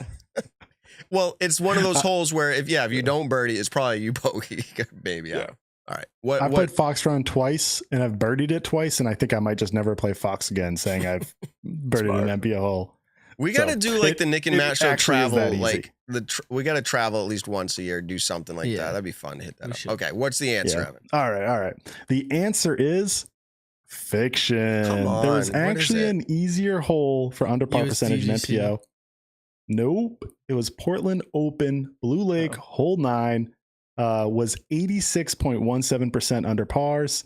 The Fox Run hole 6 was 80.92%. Okay, but now So this is over where it gets 5%. fun. Are we talking par 3 or is that a par 4? I actually don't have that written Because down. to me that shifts. You're but- still correct with the question, but in my Yeah, head it's I'm still like correct. I'm thinking we're talking shortest, easiest, but it could be to par. Absolutely, that's what you said. Yeah. Hey, if you want to do average score to par, we can do that later. But this one was under par percentage. And by over 5%, Blue Lake hole 9 has it. I honestly don't remember that hole. That's why I was I asking. was I'm gonna say I have no idea what that hole I'm is. To really be bad honest. at remembering Yeah. Blue Lake. I think it's a little bit of a forgettable course, although it is scenic and nice. I can't remember it, but I'm applying my chapstick for no Hannah. idea. Hannah. No idea what that hole is. all right. Moving on. We're getting into FPO again. 2022 Elite Series and Majors. Clear out our stat or Champ- fiction. Thank you. All right, go again. Champions Cup hole 18 at WR Jackson Is was the the word. easiest FPO hole on tour by average score to par. Easiest hole So the, on tour. on tour for FPO for average score to par. So regardless of whatever par that hole was, it was the easiest average score, lowest average score, I should say, to par. I'm having a brain freeze on 4. Oh no, I'm not. Glad It was just the came whole back to me. Kristen Tatar and Paige Yep, Pierce. I was just gonna say. Epic final hole. It came back to Hey, me. that's not- I can you say ask that. the question and we tell you what it is. Dude, you just I- use a lifeline. No, no, no. my It came That back is to me. not. Evan. Oh, but what are Please. you helping people out? If he forgets the hole and has no idea what it is, advantage to me. All right, right, I'll let's just stop there. But describe the there's whole nothing hole. wrong with saying Paige Pierce and I Kristen am gonna Tatar. say fiction. Well, I want to get a point, and I'll say stat. I'll say stat. And to elaborate before I even hear, that seemed like the top tier players is how I'll put it.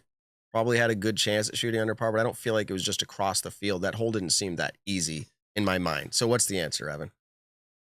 The Hey. answer is I'm just saying, I don't know. We don't have Oh, our yeah. selections locked in. There we go. oh, look at that. Look at that. There you go. The answer is stat. Ah. I was gonna say it's a par 5, right? Yeah, it's a par Yeah. 5 and it averaged at 4.3. So averaged 0.70 under par. That is the lowest on tour. The next closest were two that were tied at 0.68 under par, and that was Texas State's Thorn hole 16, which was a par 4, and hole 3 at Las Vegas Challenge's Infinite course, which was also a par 5. Man. All right. Well, there you go. Get a point. We could have just had this game roll over and Nick can have a point. Yeah, back. I know, right? But we're not doing that tonight. Yeah. This is presented by Statmando. Yeah. All right. Here we go. Question 3. And to take it away if Nick gets it right.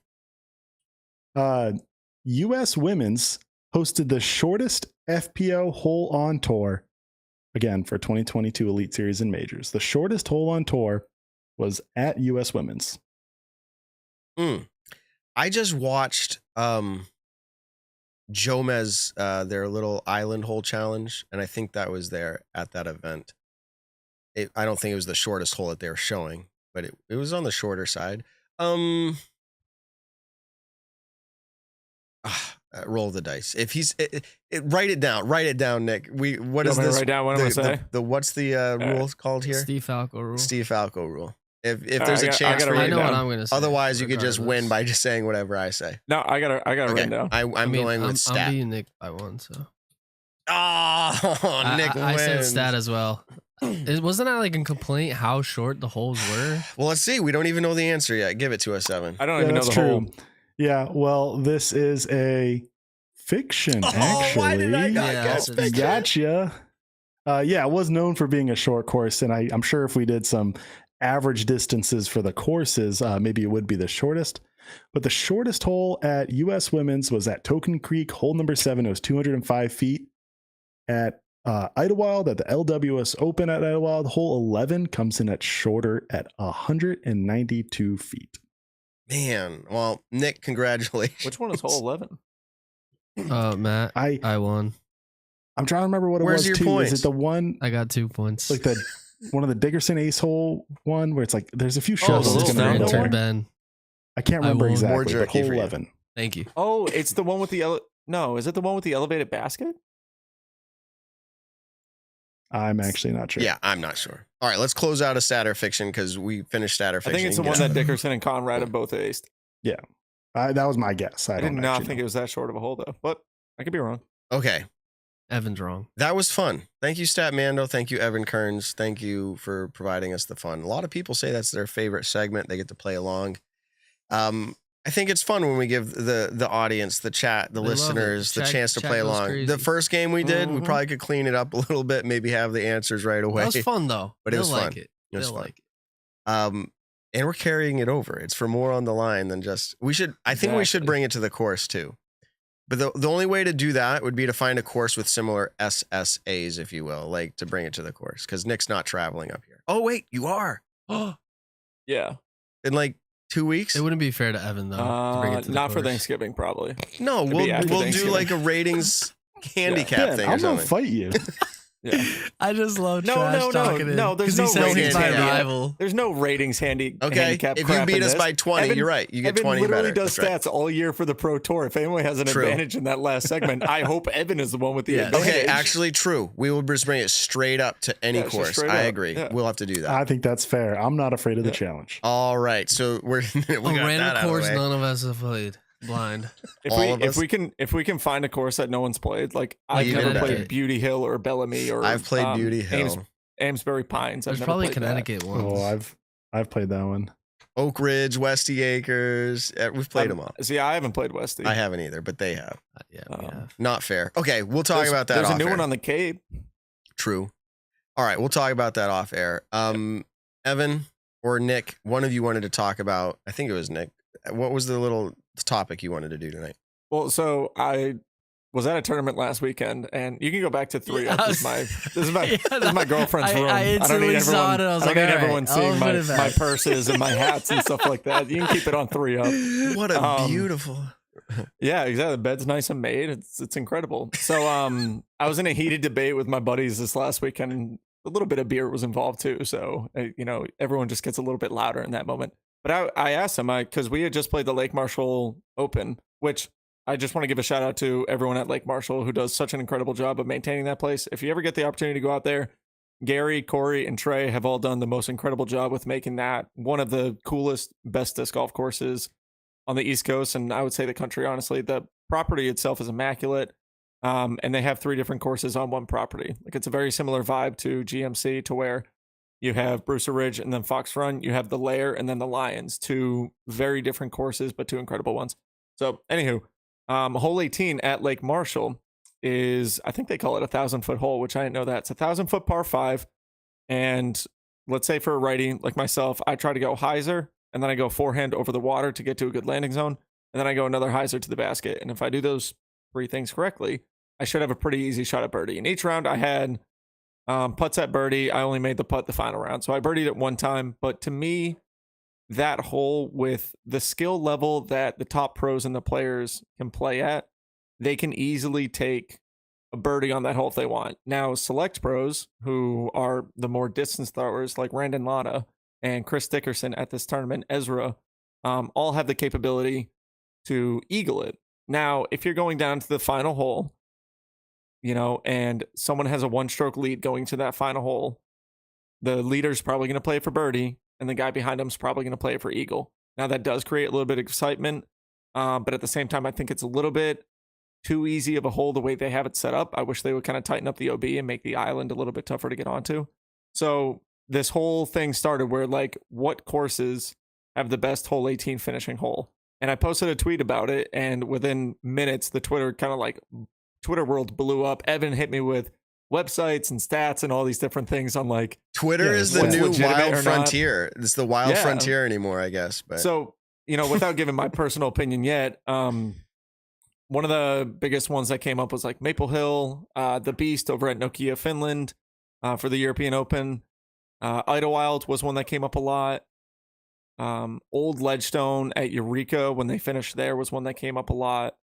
18 at Fox Run was one that came up a very significant amount of times. So, just curious, what do you guys think? And now I'll give my personal opinion. It's not a hole 18 that we used to know or that's played anymore, but old hole 18 at Maple Hill, to me, was one of the best hole 18 finishing holes in the world. But now I personally think like Fox Run is an incredible hole 18 finish over at for the GMC. Evan, I think you're prepared at some level. What's your take? Yeah, well, so I responded to Nick. I mean, I think it's by far Maple Hill, but that takes in a lot of factors too. Not only scoring separation, but just general beauty. I think hole 18 being one of the most picturesque holes is important when you're finishing up. I mean, like Nokia, Finland is an incredible scoring separation hole design. It pushes a lot out of the players, but the fans are incredible to see lining the side. But the OB lines, it's just like, it's not, I can't call it the best if it has that. It definitely is a good hole, but that's why I put Maple Hill there. There's a few other ones like Fox Run. It has the road, and it like could be a little bit prettier, I guess. So it doesn't give me the top nod. But if we are talking pure scoring separation, I think Maple Hill is fantastic. It might not be the most fantastic. One of the ways to critique that is move the tee pad back to where it used to be. Well, okay. Well, let's get into that first. So I took the scores of everyone who finished in the top 20. So it does include ties at 20. But everyone who finished in the top 20 for just the final round of every Elite Series and major event this year, and tallied them up to kind of see where the scoring separation was. So at Maple Hill, final round in MPO, because that's the one we're talking about, first of all, is that tee pad. It did have 9 birdies, 7 pars, 3 bogeys, and 1 bogey or worse, which probably was Linus Carlson, I think. That tells me that that's really good scoring separation. Yeah. And this is also a lot smaller of a field because it was a playoff. Well, it was only the top 20. Oh, yeah. They had a cut this year. I'm sorry. You're just talking the top 20 in general. My bad. Top 20 finishing players, not necessarily that. Yeah, for every event. Just to kind of like, obviously, you might be 18th and out of it and you're just laying up, but like there's a lot more on the line, and figured that was just kind of a quick and easy way to cut it off. Yep. My bad. And so you get 9 birdies. That's more than there are pars. It's not over 50%, but it's 45%. That's a really good number to hit with how hard that is and the danger. I mean, we saw what happened when there's pressure on the line. That's exactly what happened to Corey Ellis, and it came in with the FPO as well, where Natalie Ryan executed that shot and Kristen Tatar didn't, and then had a chance to make that really long putt. So it was perfect there. It was right there. It was fantastic. There's a lot of other holes that did satisfy that as well. And I think one that goes really unnoticed is actually LVC's Innova Hole 18. I think it actually is really picturesque. I think the only problem I have with that hole is the golf green that's out of bounds. That's really hard to know. You could argue that, out of bounds that Gannon hit right behind it, but like I think that's okay. Are you saying to see like when you're throwing that second shot, you can't really tell like the out of bounds, how close versus how far in a sense? Like if they say they staked it, like Fox Run, say they staked the whole green, would you rather something like that? Not stakes in the sense of if you hit that stake, that sucks, but like some sort of visual aid of that. Is that what you're saying? I think that would be better, but my main point is more of it shows that disc golf is secondary. Like even if disc golf is secondary on a golf course, like that is okay, it happens, but it shows that disc golf secondary because the golf greens are always out of bounds, and it doesn't make it feel as pure as it should be. Okay. But my point being with that is like a good easy way to tell a good scoring separation hole is if it's under 40% and all the three factors being under par, so birdie or better, being par percentage, and over par percentage, bogey or worse. And an MPO for players who are 1030 rated or better, which you can find this in the stats on statmando.com. That's what I sent to you, Nick. Yep. So if you're not looking at that for this discussion, like that's on you. The data is there. Just 1030 rated players. There's only 3 courses that had hole 18 under 40% for each of those categories. It was the Beast at European Open. It was Fox Run, which we mentioned too, and Innova. If you do the same thing for FPO and do 940 plus, there's only 2. LVC Innova and Jonesboro. I think Jonesboro is actually a fantastic one for the men as well, but it didn't meet the criteria. Yeah, so I don't know Jonesboro's hole 18 as well. I just remember Calvin absolutely ripping on a destroyer and throwing it into a beyond perfect spot. But I don't, off the top of my head, I can't really think of like, because I've never played there as well. All these other courses except for the Beast, which that one's a little bit more self-explanatory. All the other courses I've pretty much played. So a lot of this is also like, for me, we can bring the stats into it. Don't get me wrong. A lot of this, like when I was talking to my buddies, is huge on just personal opinion of like, what is my opinion? What do I think makes create a great hole 18? Stuff like that, which obviously Remind me you again, do want to bring the stats into. Was this best hole 18 or just toughest?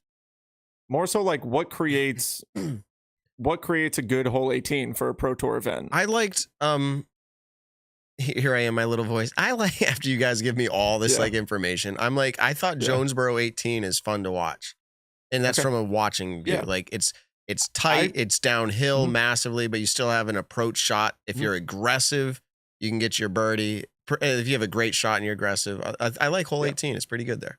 Hole 18 at Jonesboro is only a par 4. Am I correct? Like Calvin, when he ripped on that shot, it was just to put himself in a really good. It's a par 5 for the women. I know that. It is a par 4 for MPO. Yes, 818 feet.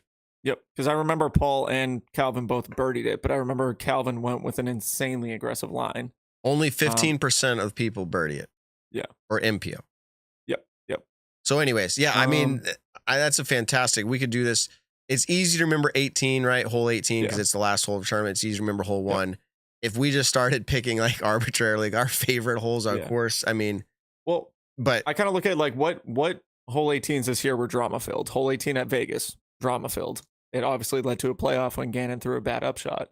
Hole 18 at Maple Hill, drama filled. Hole 18 at Jonesboro, drama filled. USDGC maybe. Yeah. Was hole 18 at Idlewild too drama filled, or was Isaac kind of walking that tournament in at that point? I think both Isaac and I think Katrina both kind of had it sealed up. Walking in. Okay. But there was one more tournament like off the top of my head. Fox Run. They both did. Yeah, Fox Run had an incredible hole 18 finish where one shot went OB, one shot landed in bounds. I think also I kind of look at the difficulty for it. I think one of the reasons I'm sour about hole 18 at Maple is when I first started playing disc golf, we all used to go there and we would bet dollars, and the tee shot was a lot easier to get into a birdieable position than it is nowadays for top pros. Like, I'm going to turn that around in a second though. Well, I was going to say, like, Simon this year threw a bad tee shot on hole 18, I think ended up just getting a par, correct? On the final round. When, like, let's say 6 years ago, that tee shot would have never happened the way that they used to be able to throw that hole. So, I don't know. It just created, and, like, when Paul 2'd it one year, I think other people have hit the basket, like Bradley Williams, I think, hit the basket for a 2 one year. So just my opinion, Nick, I thought it was great. is that, and Evan's going to turn it around, so I want to get mine in there. Yeah. I felt the same way because when you get to watch Hole 18 MVP Open in person, as you said, the experience is great. You see a lot more shots get thrown or attempted to be thrown onto the green. So the excitement value in person especially is higher because you see a lot more throws coming on. You don't see as many now, but what I think it does, and I don't know if this is where Evan is going, is it creates more excitement for the top tier players who have the ability to get there. And we saw it this year for a couple of players there to the point where like they're there and you're like, if they want to win, they have to go for it. And it's a much more exciting shot. Like as in it's massive. I don't love it, but I think that's what it does. But yeah. Evan, let me counter him really quick. Just 2 Sure, seconds. you go for it. So It's your show. I think it was in 2020. Paul and Garrett were coming down the stretch. Garrett's arguably one of the furthest throws in the world. Paul is not, but I think Paul actually had a better drive on that hole, and I think Paul had just hit a big putt and was up by 1 going into that hole. Garrett throws his drive, Paul throws his drive, or vice versa. Paul throws it, and then Garrett throws it, and then I think Garrett has the honors of what he has to do. And I could be wrong about the order of this. I could be wrong, which plays an effect. Garrett ends up laying up because of how technical that shot is. He said at that point, I'd rather just get the 2nd place rather than the 3rd place, because I think 3rd place was also right there, which then led to Paul being to lay up.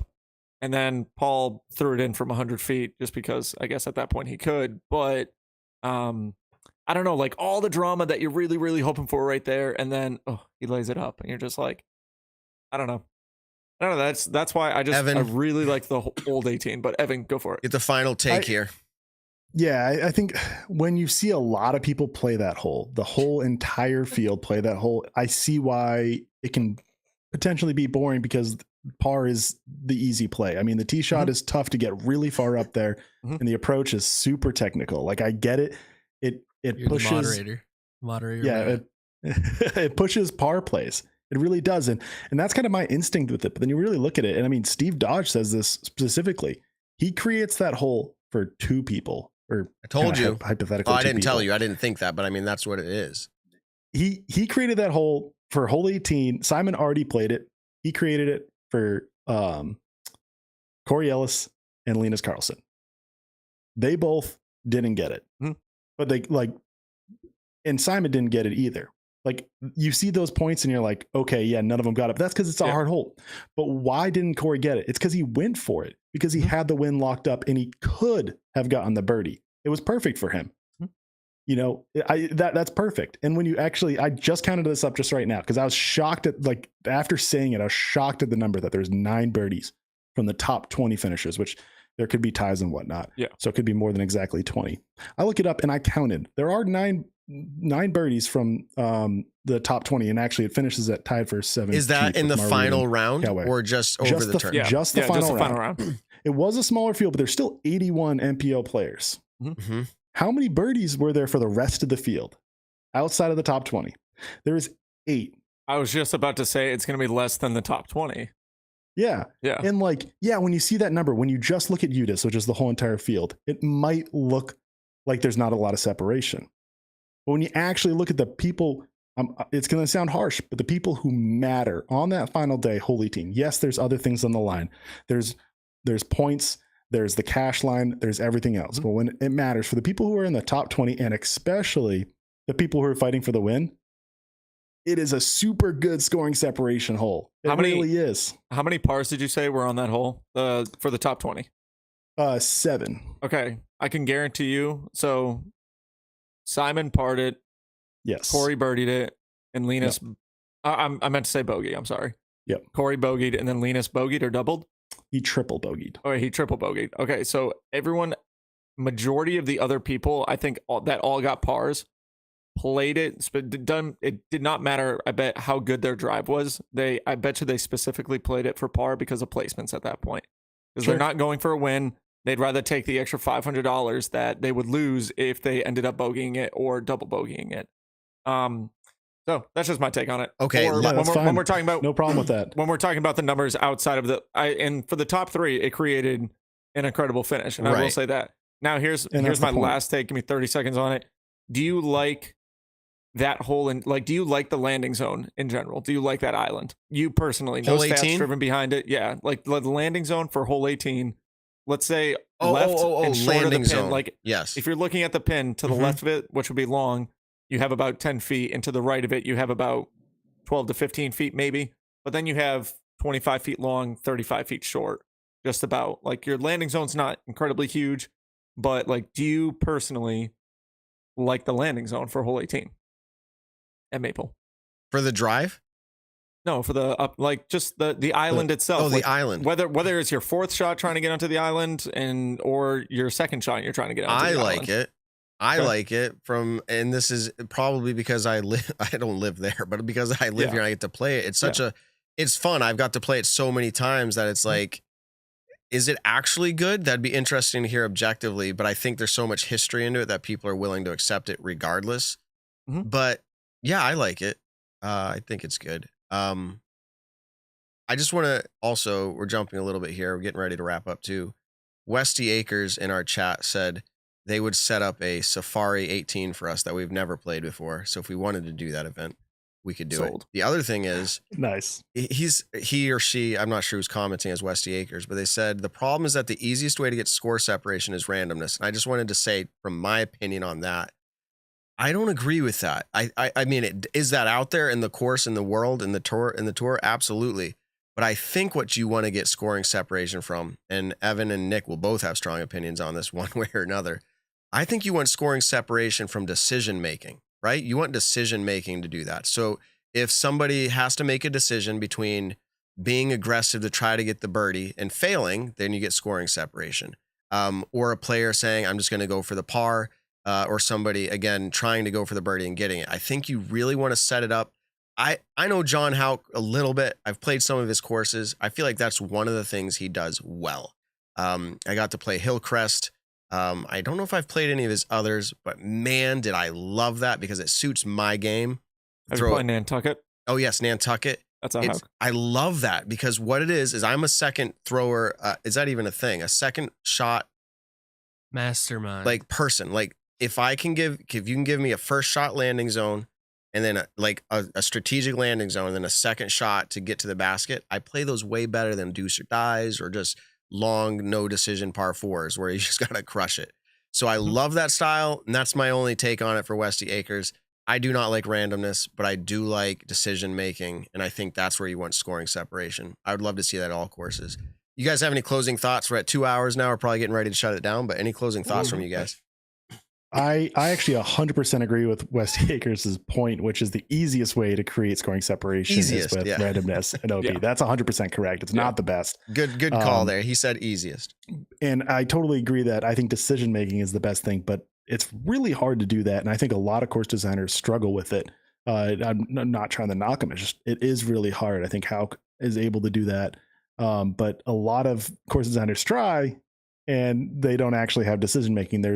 I think disc golf, a lot of times it's just, throw the shot. Like that's all it is. Just throw the shot. And that's okay. It would be cool if we could have the most decision making, but it's not always that way.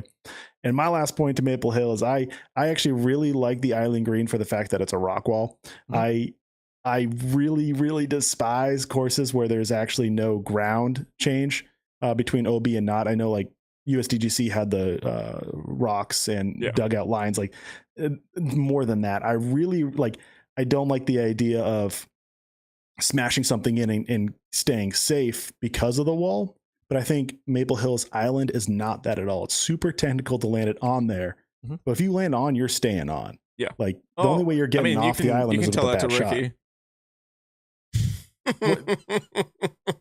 I actually am I missing something? Is that an obvious thing? Back in 2014, when Ricky he hit the front of the rocks and then hit the island and then just scooted OB and lost the tournament right then and there. And it actually scooted OB and landed under my wife's chair. This is before there was things there. I want to say I saw Matt's video.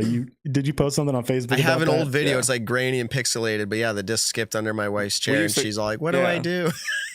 Well, there was one year, because it's happened to him twice, I think, to where one year he just threw it OB long, and then another year he threw a putter forehand, it hit the rocks, hit the ground, and rolled OB. And so we always called it getting Wysockied on the final hole at Maple. But well, I'll at least say it's a lot harder. To your point, yes, 99%. And so I think that's good. Yeah. I think the only knock on that hole is the green's almost unreachable from a backhand from a driving landing zone. Mm-hmm. You'd have to, like, the only way you can really get there with a backhand is if your second shot is high enough towards the clubhouse, sap house, excuse me. I'm saying just generic disc golf terms instead of Maple Hill terms.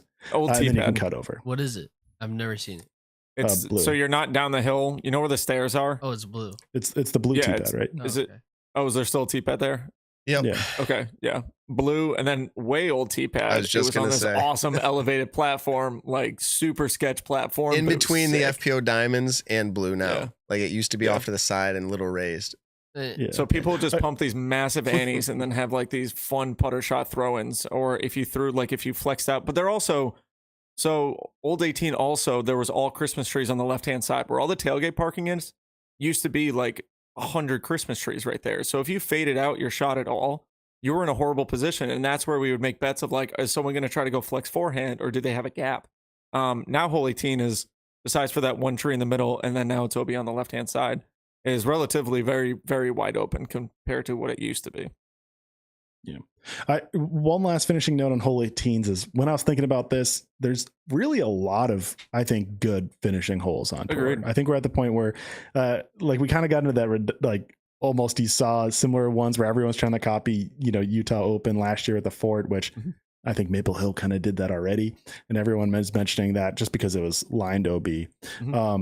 But still, they created super fun finishes. I mean, think about Portland Open, OTB Open, like those like new hole 18s that really shined. I mean, actually, the Thorn, even though it had a baseball field, I thought it was a fantastic hole 18. Maybe not the best, but I thought it was a good one. Besides the baseball Evan with field, the baseball field, saying something's a good hole with that, even within 1,000 feet of it, kind of surprising. But Evan, kind of surprising. I wish it wasn't a baseball field. Go ahead, Ben. Evan. I'm surprised. You should be vouching for Red's layouts and shorter tee pads on these holes 18s. I'm surprised you like these long boys. I mean, we're talking about the Pro Tour, Ben. I'll say this, not your average, town public course. Which it doesn't happen too often, but I don't care for hole 18s that are par 3 finishers. And the only one off the top of my head that I can think of that I actually don't mind is hole 18 at Waco. Because it's over the water, and usually every year it's disgustingly windy. Oh yeah, that one is cool. That one's actually really cool. Other than that, I don't really know how many other hole 18s are par 3s on the tour. That end final round. That's a trivia question. I'm gonna have to bring trivia next week. I'm gonna figure it out. It's gonna have to be a numbers thing again. Yeah. Now you guys go and study. Maybe someone else should figure it out, and then we say that's a good idea. But how would we review the questions without me reviewing the questions, like to see if they're good? It would have to be like the general concept of it, and then I don't know. Or we'll see. I'll think about it. I'll think about it. We'll figure it out. Yeah. But I think we should incorporate. I said this would be a 2-part. Part of me is thinking we make it a 3-part and do this tournament round between us at a course again. We'll figure that out. But I think we've made it to the end. We've gone over 2 hours like we try to promise, and we do all the time. For an off-season episode. For an off-season episode. I hope you're proud of us. Yeah. So cool. Thank you, CosmicDG.com, Cosmic Disc Golf. Check them out. Disc golf needs used and new discs, as well as a new venture that they've got going on. Cosmic DG. Have a cosmic day. Thank you for episode 113 sponsorship. Nick, we've made it to that point in the show. We made it to that point, but I'm going to shameless plug really quick with DiscuraDG.com. We have these awesome new pink hoodies coming up onto the website in the next week or two. We've also got these really cool blue ones that have this like bleach look to it. I'm not sure what you call it, but it makes it like a blue and white all over, like splatter almost. Like and then same thing with the pink. Yeah, but it's tie-dye, but it's not I know what you're saying. Tie-dye. Yeah. You know what I mean? So pinks will be in those. Then we have the solid pinks. We also got these awesome new hats. Don't mind my hair, sorry. New hats that have these cool leather patches on them. So DiscuraDG.com. Check it out in the next week or two. Use code Nick and Matt for 10% off as well. Don't forget that. Thank you for tuning in, everyone. Sorry I was late to the show. I caught the tail end of the interview, and without Matt messing up a lot, it actually seemed like a pretty good interview. So I'm curious to listen back to it because I don't really think I know Cadence at all. And except that I know her name's not Candace. Thanks for being on the show, Ned. I mean, Nick. Exactly. Sorry. Yeah. Ken. So Ken and Nave. We'll call Evan Nave and Ben Neb and Nick Ken. Okay. There we go. I mean, Thank you everyone for dyslexia. tuning in tonight. Don't forget to check out the Disc Knockers. And then appreciate you guys all commenting live. Don't forget to subscribe, comment, like the channel, all that good stuff. Tell someone you love them this week. Catch you on the next one. Yeah, this is making me laugh. He said if my name's backwards, he said it was Tom, like Albert Tom. Anyways, Albert Tom. Peace out. Ben, you're awesome. Nick, you're awesome. Evan, you're awesome. Everybody, see you later. The Nick and Matt Show, a disc golf podcast designed for you, the disc golfer. Find the Nick and Matt Show on your favorite podcast platforms or join the conversation live on YouTube.